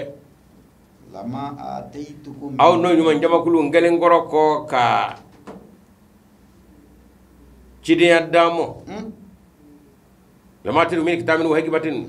ka gafe damo an hikme doni summa ja'akum rasulun o kofe aw ka cidiya na ka hikme dina na ka kitabu tigiya de ko kofe ni cide wera na na aw mokun saddikun liman cide mi no bina aw jeti da ka ala ka cido mi nyaa jeti ka ti nyaa ngalo diga fio imam mo honna na ka fo al na ka fa samandia ako musa cide na yule te ibrahima te yunus cide abe mi no atemi no ala fe je ko akale mi na bela ma do e kal laje ma do ngadi sa ka bega bunya damo o ole fota fla anaka cide na ka kitabu tigiya anaka hikme do aywa cide de mo hor kawa hikme tigi do mo hor ka kitabu tebe me qur'ana kawa ngala ka fla ka fo ay ni ka cide ni ka kitabu tigiya de lama atiti kum min kitabin wa hikmatin thumma ja'akum rasulun musaddiqun mimma ma'akum abina ka cide ya ce tigiya aywa abina ce tigiya de aywa la tu'minunna ko wa o ciden ki ka do abil menana de la tu'minunna bihi cido atlo balawa abil menana de wala tansuruna ka ken limaniya nafiye ki ta ademe ka ke dusuna ko ite ko tanye de wa baka dulogi bo ademe ni fe kala aqrartum ala ko aw no man jamakulu yala nyemmi woni ya aya sabati wa Allahu akbar wa khasum ala zalikum isri ye gbele ya laye nya gbele ya ka pasaya ka chorli mingani kadaka aya ina ni kuma be gbele ibina kuma woni wa ka gbele meba ka do ka fu ya gbele larbukala o gbele lan fla ala yo de do kuma ngono la tu'minun nabi wala tanzurunnahu la mutawkidu nunu tawkidi musaqqala aywa anana no fla be de aya mewa aya sabati wa nya chori ka jija ka tufa chomi kadaka kuma be ala na ka no nyomde tare kuma minu ve o mo tina fo on minu gwanzam o tina fo adama de to o kamo adama de to ta foto kara ya bane adama dum aka do cidiya ko ni aya sigi cidew nan kade o lu taw fo ni no yai o nga cidew ndaku muminu fanata atwadi ay pumay ayata ko laje ha min yoro wala minu de muminu ye ni adama de mu rudu de kuma foto lu ye no ye suratu larafi bisban durna ya bani adama o kuma no awadama do furani kanu ye awadama do ikado cidew minan na de aw mokoni o bina sakse mo hon ko korole ngo tunan ko de oni mami zerana ne ala nyasa katu no ki gadlale ki ga chenedla kado ka sarabi yede o furani no yai o ma bo adama de ay bi adama de be ke mumini o yido ne koli wara kono sisa o kuma kongolo michi mumini kun o tichi adama de ngwaza ku de kata ka yema do mumini ya koli kono o kuma muminu ta foto muminu ko mo hodma o kuma muminu ta o fana foto ma kana law yazara al mu'mina lamatu male ko muminu o fana ana ka limene joya ki ka do wati bina aka ko inga sabina bo abulu de ko ganne ala tna toti ay wandna gindo fara ka bwani ko na taw don je gonga ne ala bina kerengere li ke cidew na no kera kun atwade mina kerenge cidew na nga jona mala mamnu ye jaw kuma no kera aw na ka limene joya be ka ho ay limene ka fon limene do ko di de mina ti limene ay limene al ne alala aninga o warusuli aninga o ciden nuna yo kuma ta ciwo yo o fana kan no o limaniya jong olu bi limana jinna cide de bina fo ay limana alala o kuma bi limana ala ka cide ni alala o kuma ni ala na ka cide ni nyonje amo wa aya de la ni imma gbelato e ka tuva yoro e ka tuva to e korane kono aya shite ko a foto ala fa ya gbela ka tuva ka jija ka chori ko mini o tei ay lam takrir man gouvernement atlo benna o go de ben me kala mo nga shetana ubla ka nga giringa ta ka soro ma hagli e kan be Allahu akbar ko bula lebu ganaga Allahu akbar ubere me kala mo ko mo so ngabo ala kan ni aw cidew muhammad hakil to wati min ne laydu min cide bele gelewe ngene ngoro ka namnyumaya ani hikmet doni ani kitabu damo aka cide na ka namnyumaya na ka hikmet don o kofe ni cide nana awma mina tuma ja'akum rasulun ni cide do nana amo musaddiqun min ye tiya baye aw yaru la lima ma kuma anna mene ala kuma ka mene ala wala mi mino tiya ya wa dabana de la tu'minunna abil mene ana de wala tansuruna wa ba de me de ala madomo kone ala ko no yuma bele jele mo yala aye asabati wa akratum wa kastum ala zalikum aya asabati wa wanye gwelalani tufalani jiyela miningala ayo a chorcho yewa wa khatum ala zalikum isri qalu no nyoma kuluko amanna akranna ala anya sabati namarate ade nafigate ade ninde mumnu ga darajaye ninde adama de ngwaza nga darajaye yeno mawni ala chama jede ayat faka jiya ka chori ka chun fashhadu kono yimo chena anyeni ni vome ga jaga tiro mana ko akran na dugo anyeni zabade qala fashadu ala ko waye ke shiri wa ana ma ko mina shahidina wa nere aw fana belagele kuna shiri anga benga laydu gwelenna faman tawalla ba'da zalika ni volengoro ko sa ni ma mingo kira wala sa ko chide ngora tinango fe ulaika humul fasiqun ado ma yi fasi ya kira fasi wa yo me yoro jume Allahu akbar ni ala na ka chide on jamanje law ni ka watlo benna aw ma don wala sa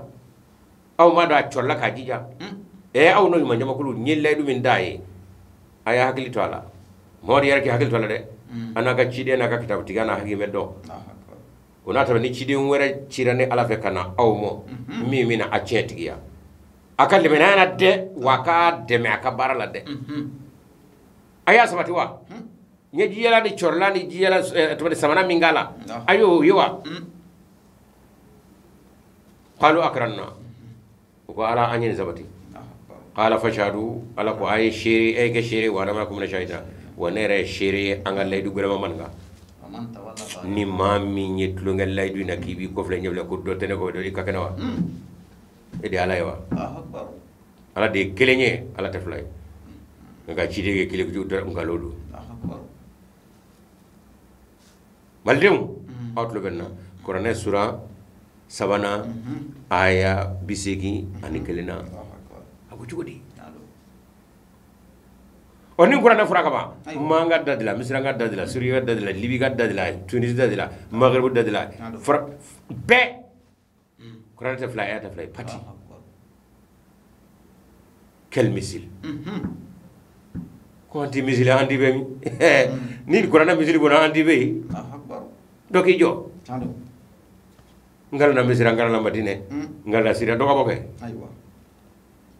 e dakatira akbar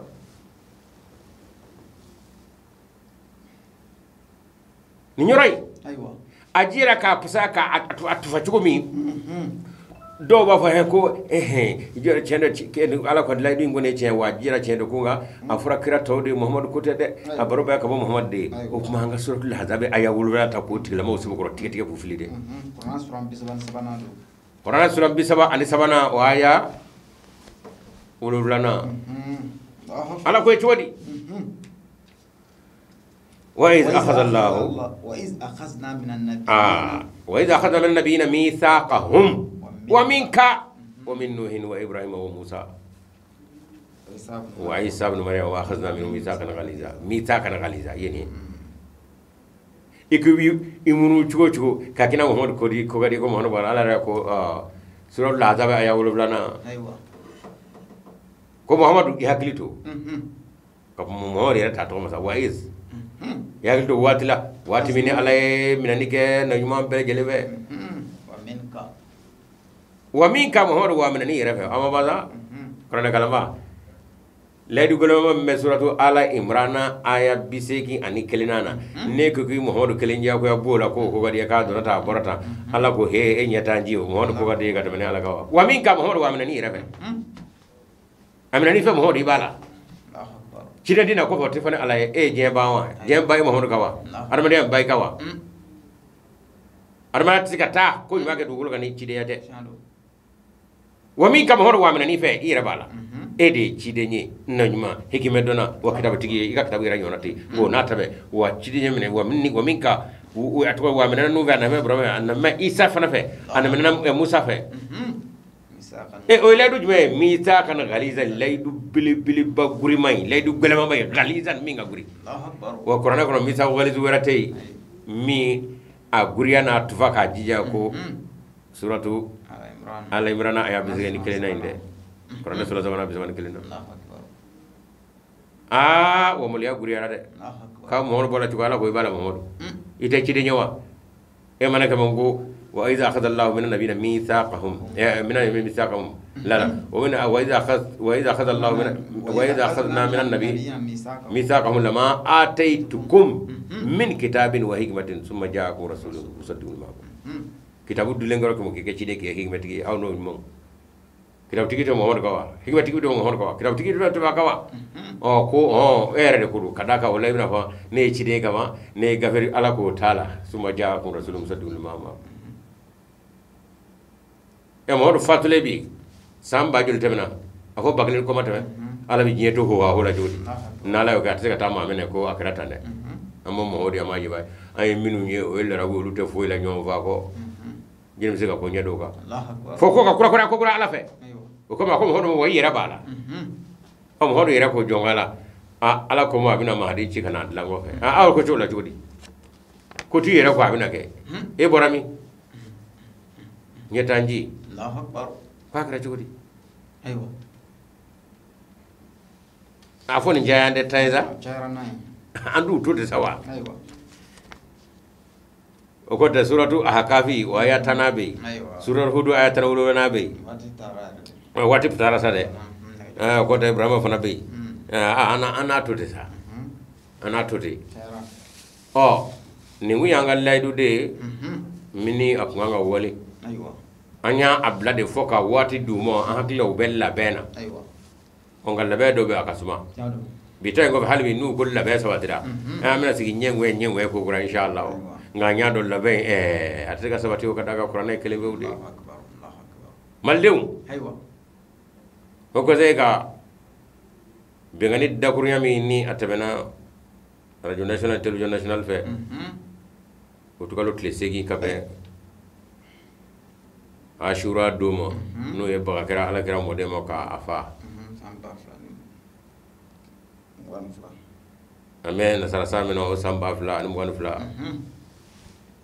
weni wala de ke Allah akbar o fna bagara amo sala kabe ashura fana mo Allah akbar o fzeni fa baw o bagara fzeni mo Allah o munu wona na amo islama re kono ko gorno ka nga bara be jo fana bagara mo jotu fe o jela kidu Allah akbar no jiru mo do masangala yorola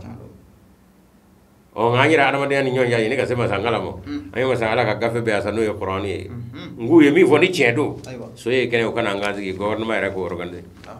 gouvernement era ñejo me ñegwa me o ka fitne minun dado me gouvernement era ñe o ñegwa mo la o mande ji gouvernement na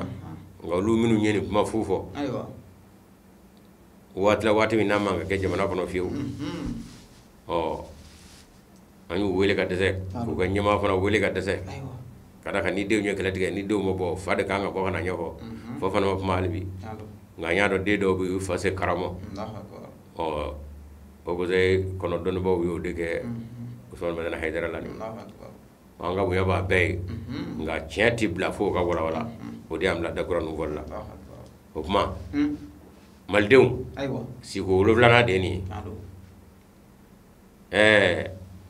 anga radio minu me yoro wera wala aywa ambe ni ka bo mingala mo klonge do be ka ke aywa azi ko lo lana de ni amora yoro do la radio do ko sabade kera nanna o to kala mo te durna kala mo to worna ngala mo aywa o tlungay anye bina nyini na da tramina e kado ka fay ko juke alfa yamara kengerende kera nu njabili amo sigaro mo wulana do tara ko flagara tabakara o te tlungay re ana bagi tlo da radio tabule ko ka sa ko kayde ya barado de baraka ka wala ni ko kara ko nyama tala ko nyama nyama so ya marado do tara ko ko be ke amit laga sege sege aywa ka turu amir ko na da juramina o tigi bashido ande tlungala de arjo minu me a ko aka sigiro lay ka kina fo aso bela ka tloge wala ma hanna asra ka mission do de ni ya na fora direct be beki tabla anga kanga dato ni asigi de ka ba yera ko la de fo de ka famu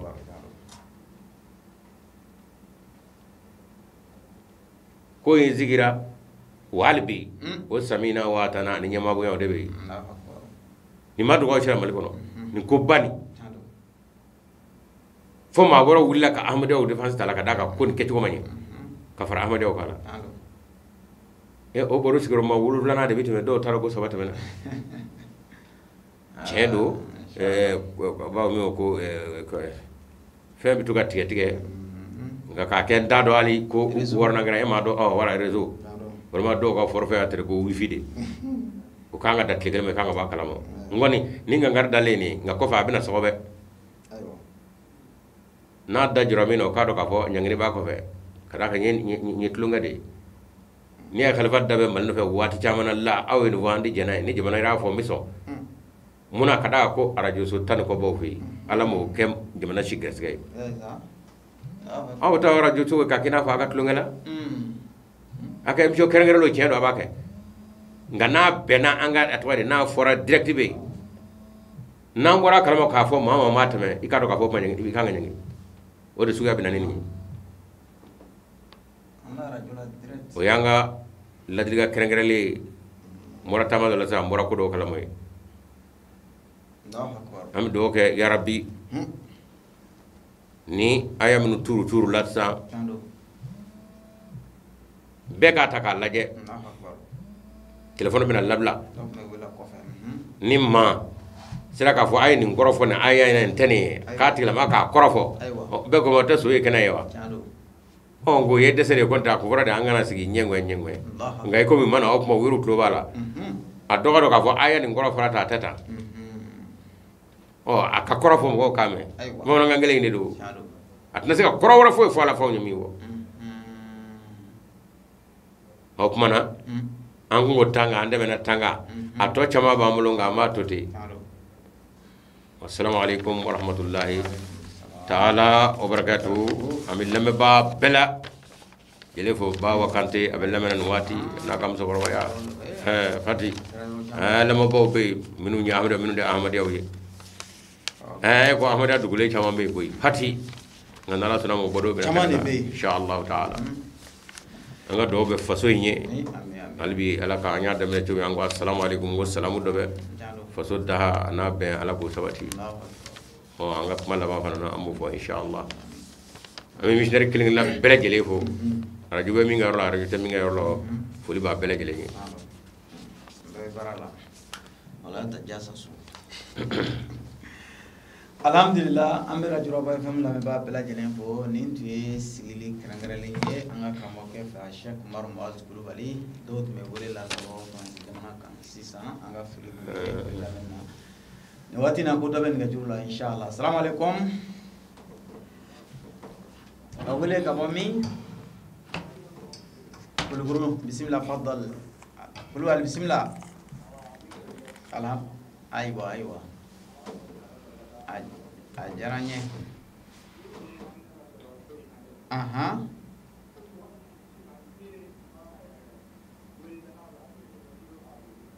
aywa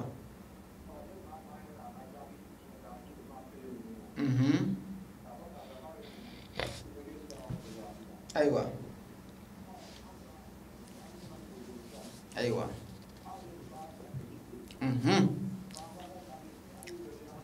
aywa aywa inshallah alhamdulillah mi kulur ka bela gele ho mi kulur ka fo o mi nye oye anye ba o yoro lango albi o bina fo beki ga hake sama oye koro de ga gorno mana ka gorno ma churu ya dabo de kama parce que atara fo radio la atara fo television o ya don nu o ya shida gorno ma tna so kada kan ye fo so chipma nye fitne wulip ma de gorno ma tse ga ma bo malde yano mi me gorona nabi ale ni malde to ushima usa shi malde yano ay mi me faso nyima la bi mi me premier ministre mi me député nyima la ashima usa malde do malde yano on ganu lu gira katana ngesa opmana aw mena gira opmana ayadi no munata daw mo o yetu fatu do de damina ni allah akbar aw ma ka hine gorona mana kadaga ngobi mba bulobi o kabbo o ko de nandaranga hagedo ya dabo de kamo kakina ko gorno bo lu fe katama ngo ma gorno ya damo o ma maso nga damo ka soro la nandara o badi o nga o ye begi ha kesa jagwa sama no kara jamana tismawo gorno ma tigale do nuna far sai o komo anyo toyi konta kamna kepma mo woni ko tato ko droit de réponse wa droit de réponse o kora ni mi ngaran gorno ka je gorno ma je du mo utara ni ngati pian o ni gwakoronama ba chogola unno kanga mina pu datu folo de kadaka uye usnaka minga gwakoronama chiru e ko faso rebe yira nyinina ko chuma me fanga nyacho kadi ko ta yoko jugu deke unno kanga mina Allahu akbar mi me ortem ko unno kanga mina mi radio mal fa ko unno kanga mina kadaka yen minge ko ketate o ngani ko kibo befnge o te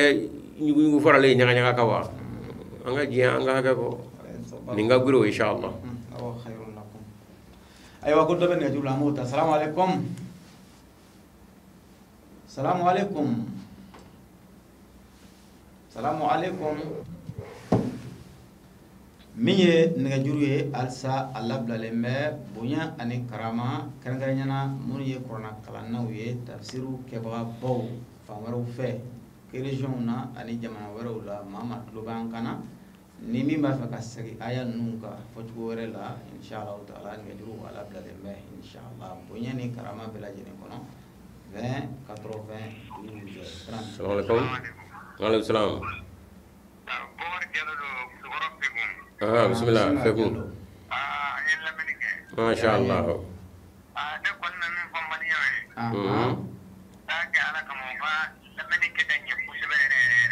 aywa ma sha Allah sigatola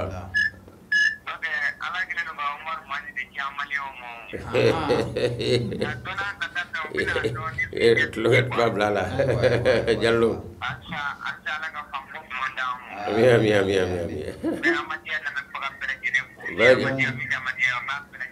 Bela jene do wala jazakumullah kami fe ko gabbe fo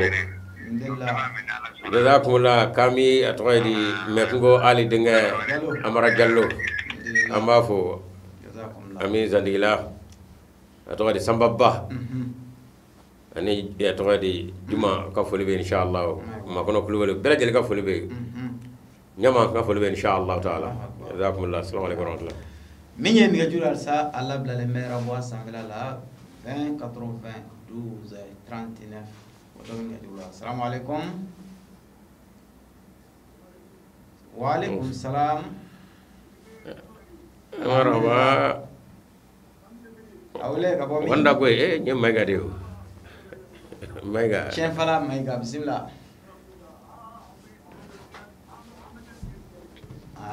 نتلو بala inshallah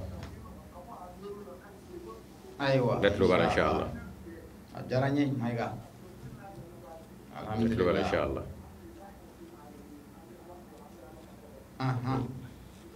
أيوة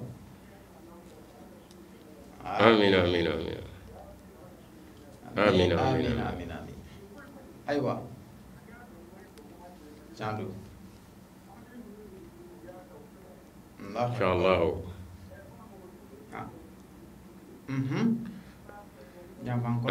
كريرة كنا هنا وسكتولا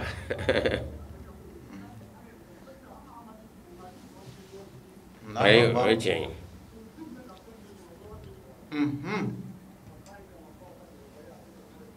أيشين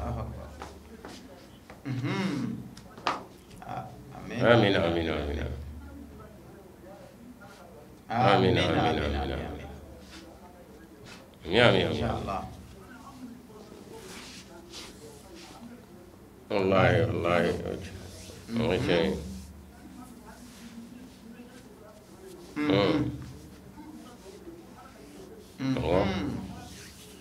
سكتولا مايغا جزاكم الله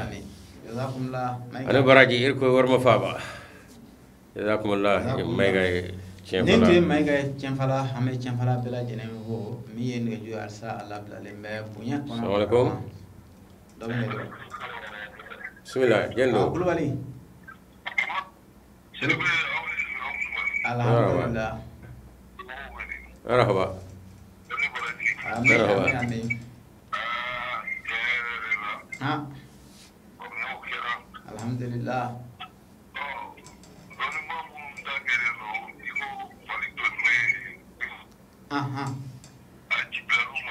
أيوة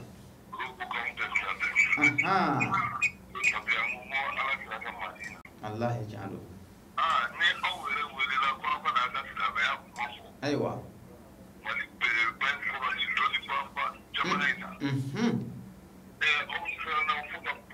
والله والله والله جعلوا الحمد لله الله أكبر جزاكم كل الله بري يبصر على كل برو أنا كل بروري كل بروري أها الحمد لله كان فلو فدما بلا جلي كل برو كاو علي بو كاو فلو بابا إن شاء الله إن شاء الله كل من نجول السلام عليكم السلام عليكم كاولي كبامي بسم الله وعليكم السلام ورحمة الله ما شاء الله تراوري بسم الله براجي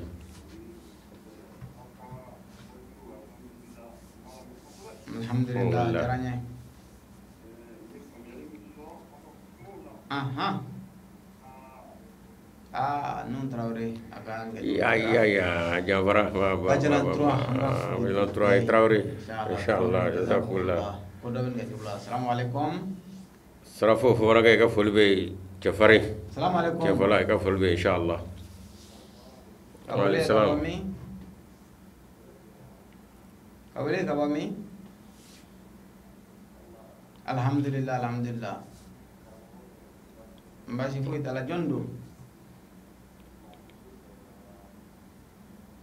ما شاء الله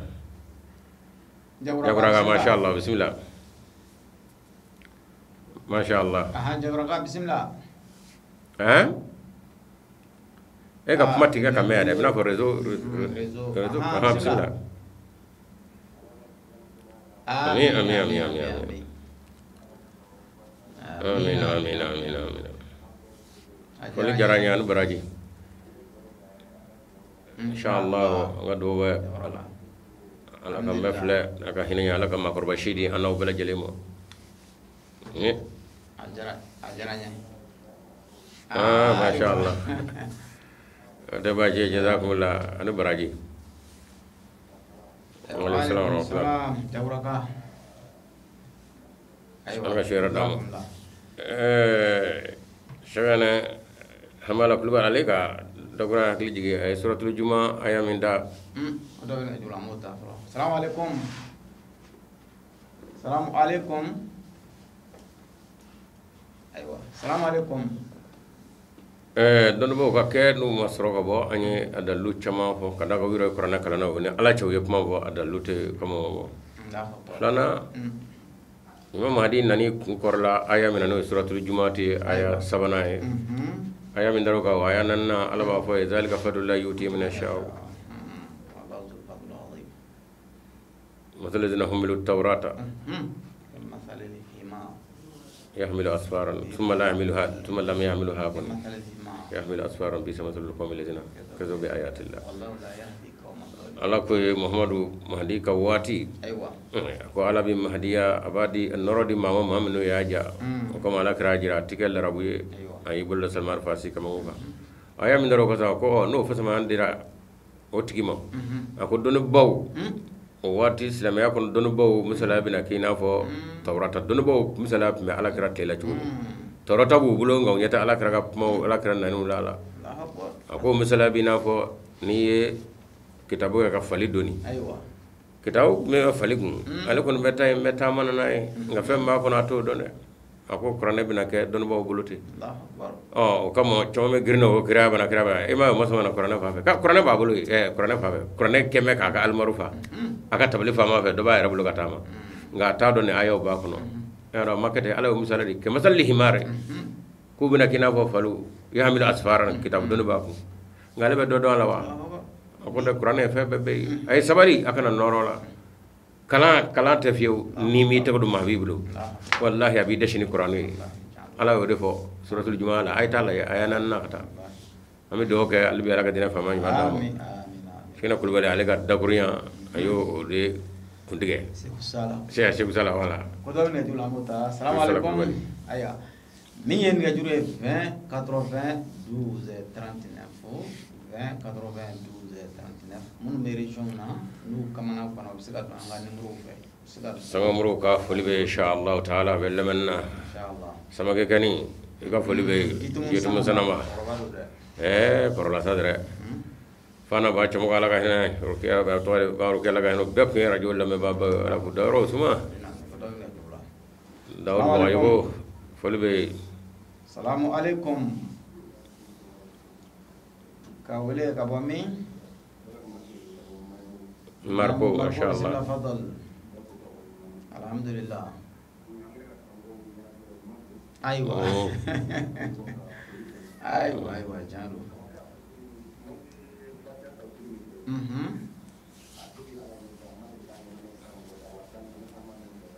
الله اكبر الله اكبر اها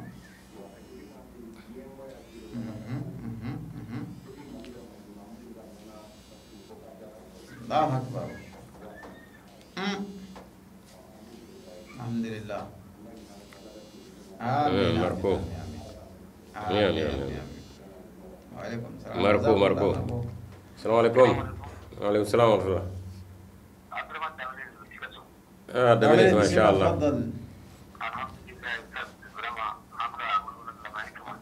ما شاء الله ما شاء الله سيكاتولا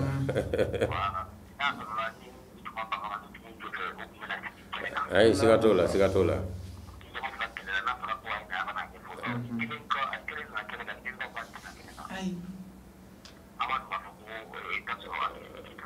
اي تشام لا لي كنكا يام 30 minutes اي تقول اكو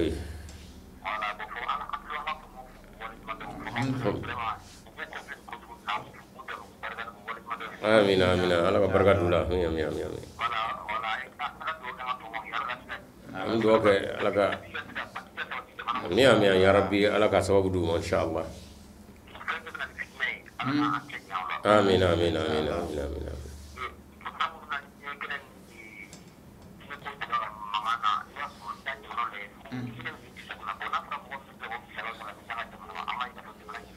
تهنا تولا لك أنك شكابو تورو إن شاء الله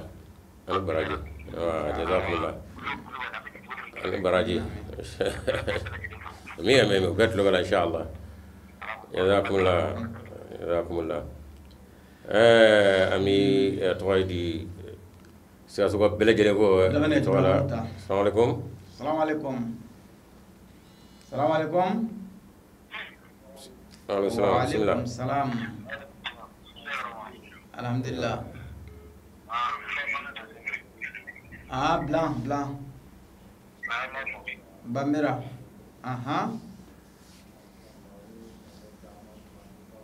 ajaranya alhamdulillah Bamira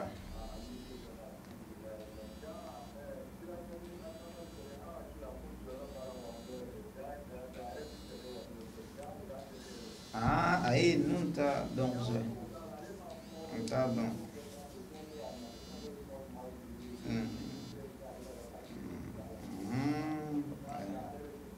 aí tem já deu a fio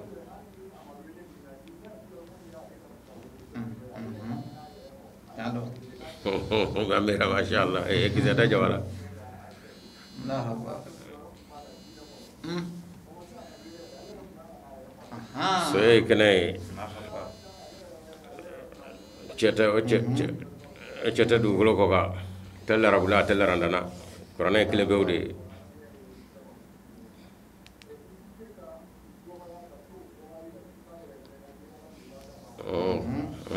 ma kala ndramanta barakatala amin jazakumullah amin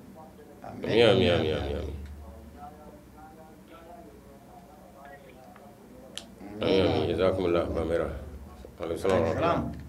بسم الله السلام عليكم كم بلان بفو بسم الله لك ولا جسوا من ينجو السا أو لبلا لما واتي كوني سبكرو ترى خدوا نجوا السلام عليكم السلام عليكم. بسم الله. وعليكم السلام. بغنغو. ايوه. الحمد لله الحمد لله. امين امين امين امين.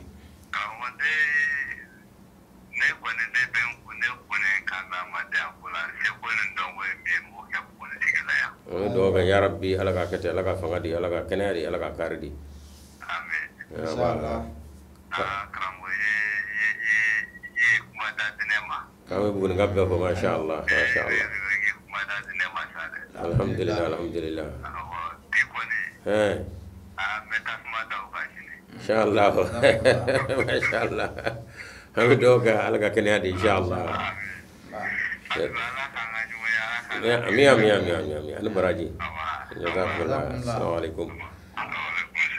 kami bugun gabbe jele fo tawre ke fol be inshallah taala kami deskul wal fo president fana fo inshallah jazakumullah alhamdulillah nogara ayo ya mota amma assalamualaikum assalamualaikum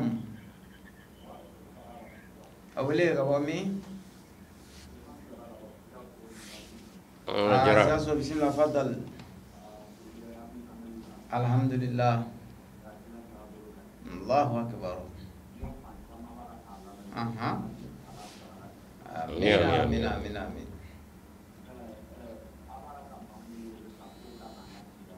أها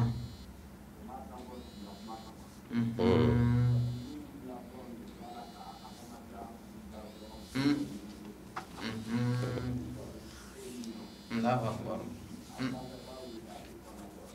الله أكبر مية مية مية الحمد لله جزاكم الله نبراجي جزاكم الله kami sika suka befo إن شاء الله president ala ka hinana no sisugo ala ka akademiya ala ka keneto ko fe am mi gindo fo dali rabba inshallah السلام عليكم السلام عليكم السلام عليكم ايوه السلام عليكم نجرو على بلالمه ان شاء الله 2082 واتيبا السلام عليكم السلام عليكم وعليكم السلام كولي غبومي سوتبا ما شاء الله تفضل ما شاء الله أمين يوم قرية أنا براجي أنا أمين أمين أمين أمين أمين أمين آمين آمين آمين آمين آمين آمين آمين آمين آمين آمين آمين آمين آمين أنا براجي جزاكم الله ما أنا براجي كم فلفور ما السماء برد الحمد لله الحمد لله أنا براجي إن شاء الله تعالى جزاكم الله السلام عليكم جزاكم الله ambe sutiba anan lamini belajene vo Marseille ne lamini belajene Salman bu anga furi ba belajene nyene watina aya ko dore be assalamu alaikum awle gawami سنو بسم الله فضل اها ايوه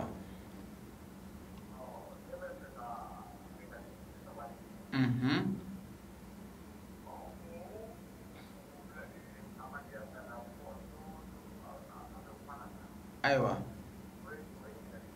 اما يرفم أها أيوة إن شاء الله أيوة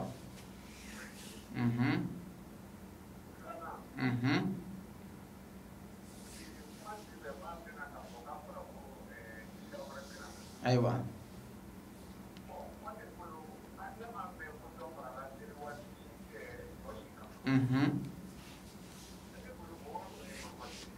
أيوة صلى الله عليه وسلم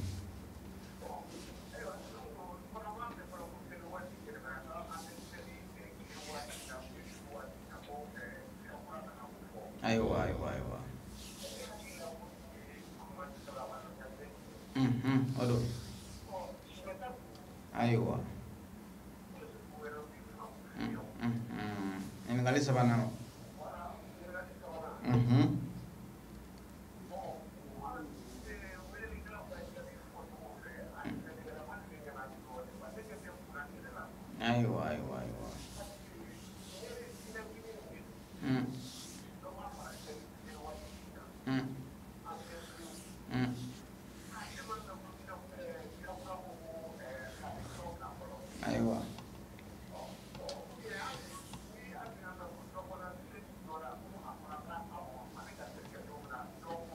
aywa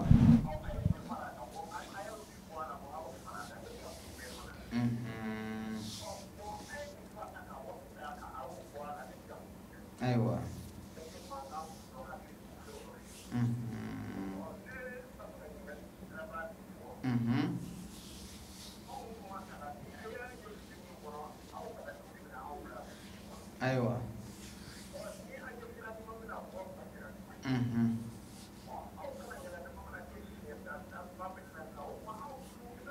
aywa inshallah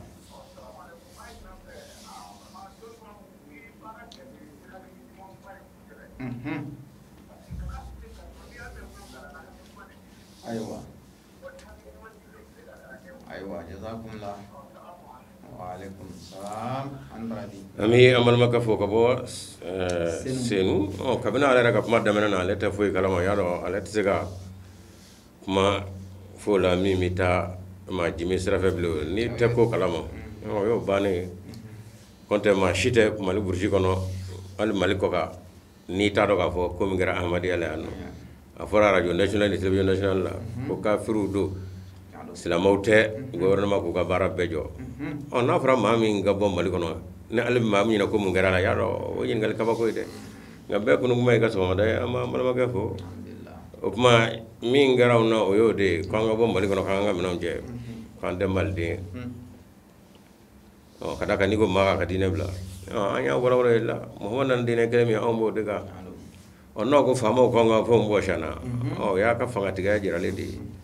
ngani famo ko ta amita o fanga be mi o kele be mi do e ma kele tiga la era kamere taw nyini ko do bro o ne to do yaro et tiga fam famu ibi jo fe o ni ya era ba ko imame selibora watle me do fara seluga o yalla ma kanga ta ba o tila ma o tuguri to wa tijani akadira bete silama dew ñowa nga ko Allah lawe kele do fara selga wa do bala wa o ni aw mata baga o ñomo la fa bina baga amada ma aya do ka fo foyte u fe dina kono anata ka minge abba u bisra ba u tay jila ba u bisro ni si jira u tay jila o ni albe o kama ko fa mo ko lu ga seba bo shoda ko ko lu ga mo kono ena la te kala ri tuma bituma wa fa so ji tuma bituma ka wa on ga ne be seno angora etene galamo ma ti jigila be ko mbay ga so ma day ngale men ma bu jikono olu ben galamo kuma te bo kan senu gamo kana ga bo be senu do re ngam foi ka to da kurani mo na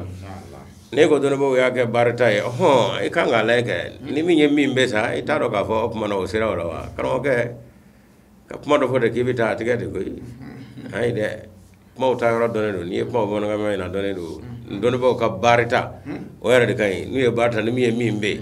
ina no ka fo be che o ye nyom be de me korane do ko korane kele o tiele ma fiu o ni ka kuvia ina do ka fo wa chene ko korane be no mulo tigita de ke kana kala fiu ali be araga dina fama nyuma damo anga wati bana pe were ami ya fanyini ma chama be ba fe ka do nga wati bana ka ba anga do farla ka ere ami do ga ya rabbi alaka wati chama no ya ana aw bele gele amin ni ndagura mi warasa sa mana missionaire bele gele aka wajulu aywa andamene korona kono cideya abani abilla ko ci ala mo ci gomi ana ala atilamo lakarli minge abo bla moy kana kasroka nani korona ayaw ye mi ma jira ka fo muhammad sallallahu alaihi wasallam kiro be jele ko samande wala ka dine fo ta du gulum linge fendi faraka fendi garafanga fendi faraka fendi wala nga ala ko muhammad etale ko fe don bo bina faw nyami fo ta ke cugo tala bile opma aya minu majara sa ala bina chiliga chido na minu na muhammad ka bara dia ga islamiyya kono o te febra ko te mala o ayo blali kenaka o khalifa ga yamara kenegere limbe en zéro de monnaie c'est ça mi missionnaire bela jeli nga bara e afa mana de abetlo bala c'est ça akana o wajulu jofew siratul nabi alakraka maludu amo o watu lakata amalu kenas gira o mana qur'ane mi vo ni la halan ga binu vo kasro ga alakraka siratuta ni ni anga bara bi fo ko ne islamay jeglu bay mali kono o ba fe kan nogo mi nda ahmadi ala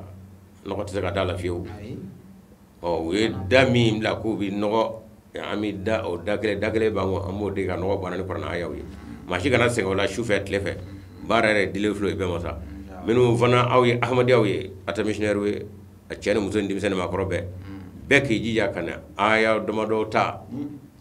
ka adrushi kungolo la na ja foto ko be ga blegun ni mi ngwa dona ta boka damo ni grofa ngame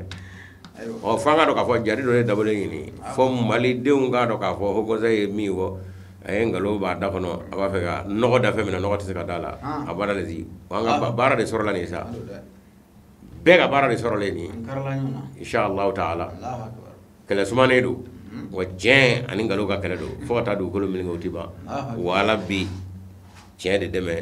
ala ga jen deme assalamu alaikum wa rahmatullahi ta'ala wa barakatuh alhamdulillah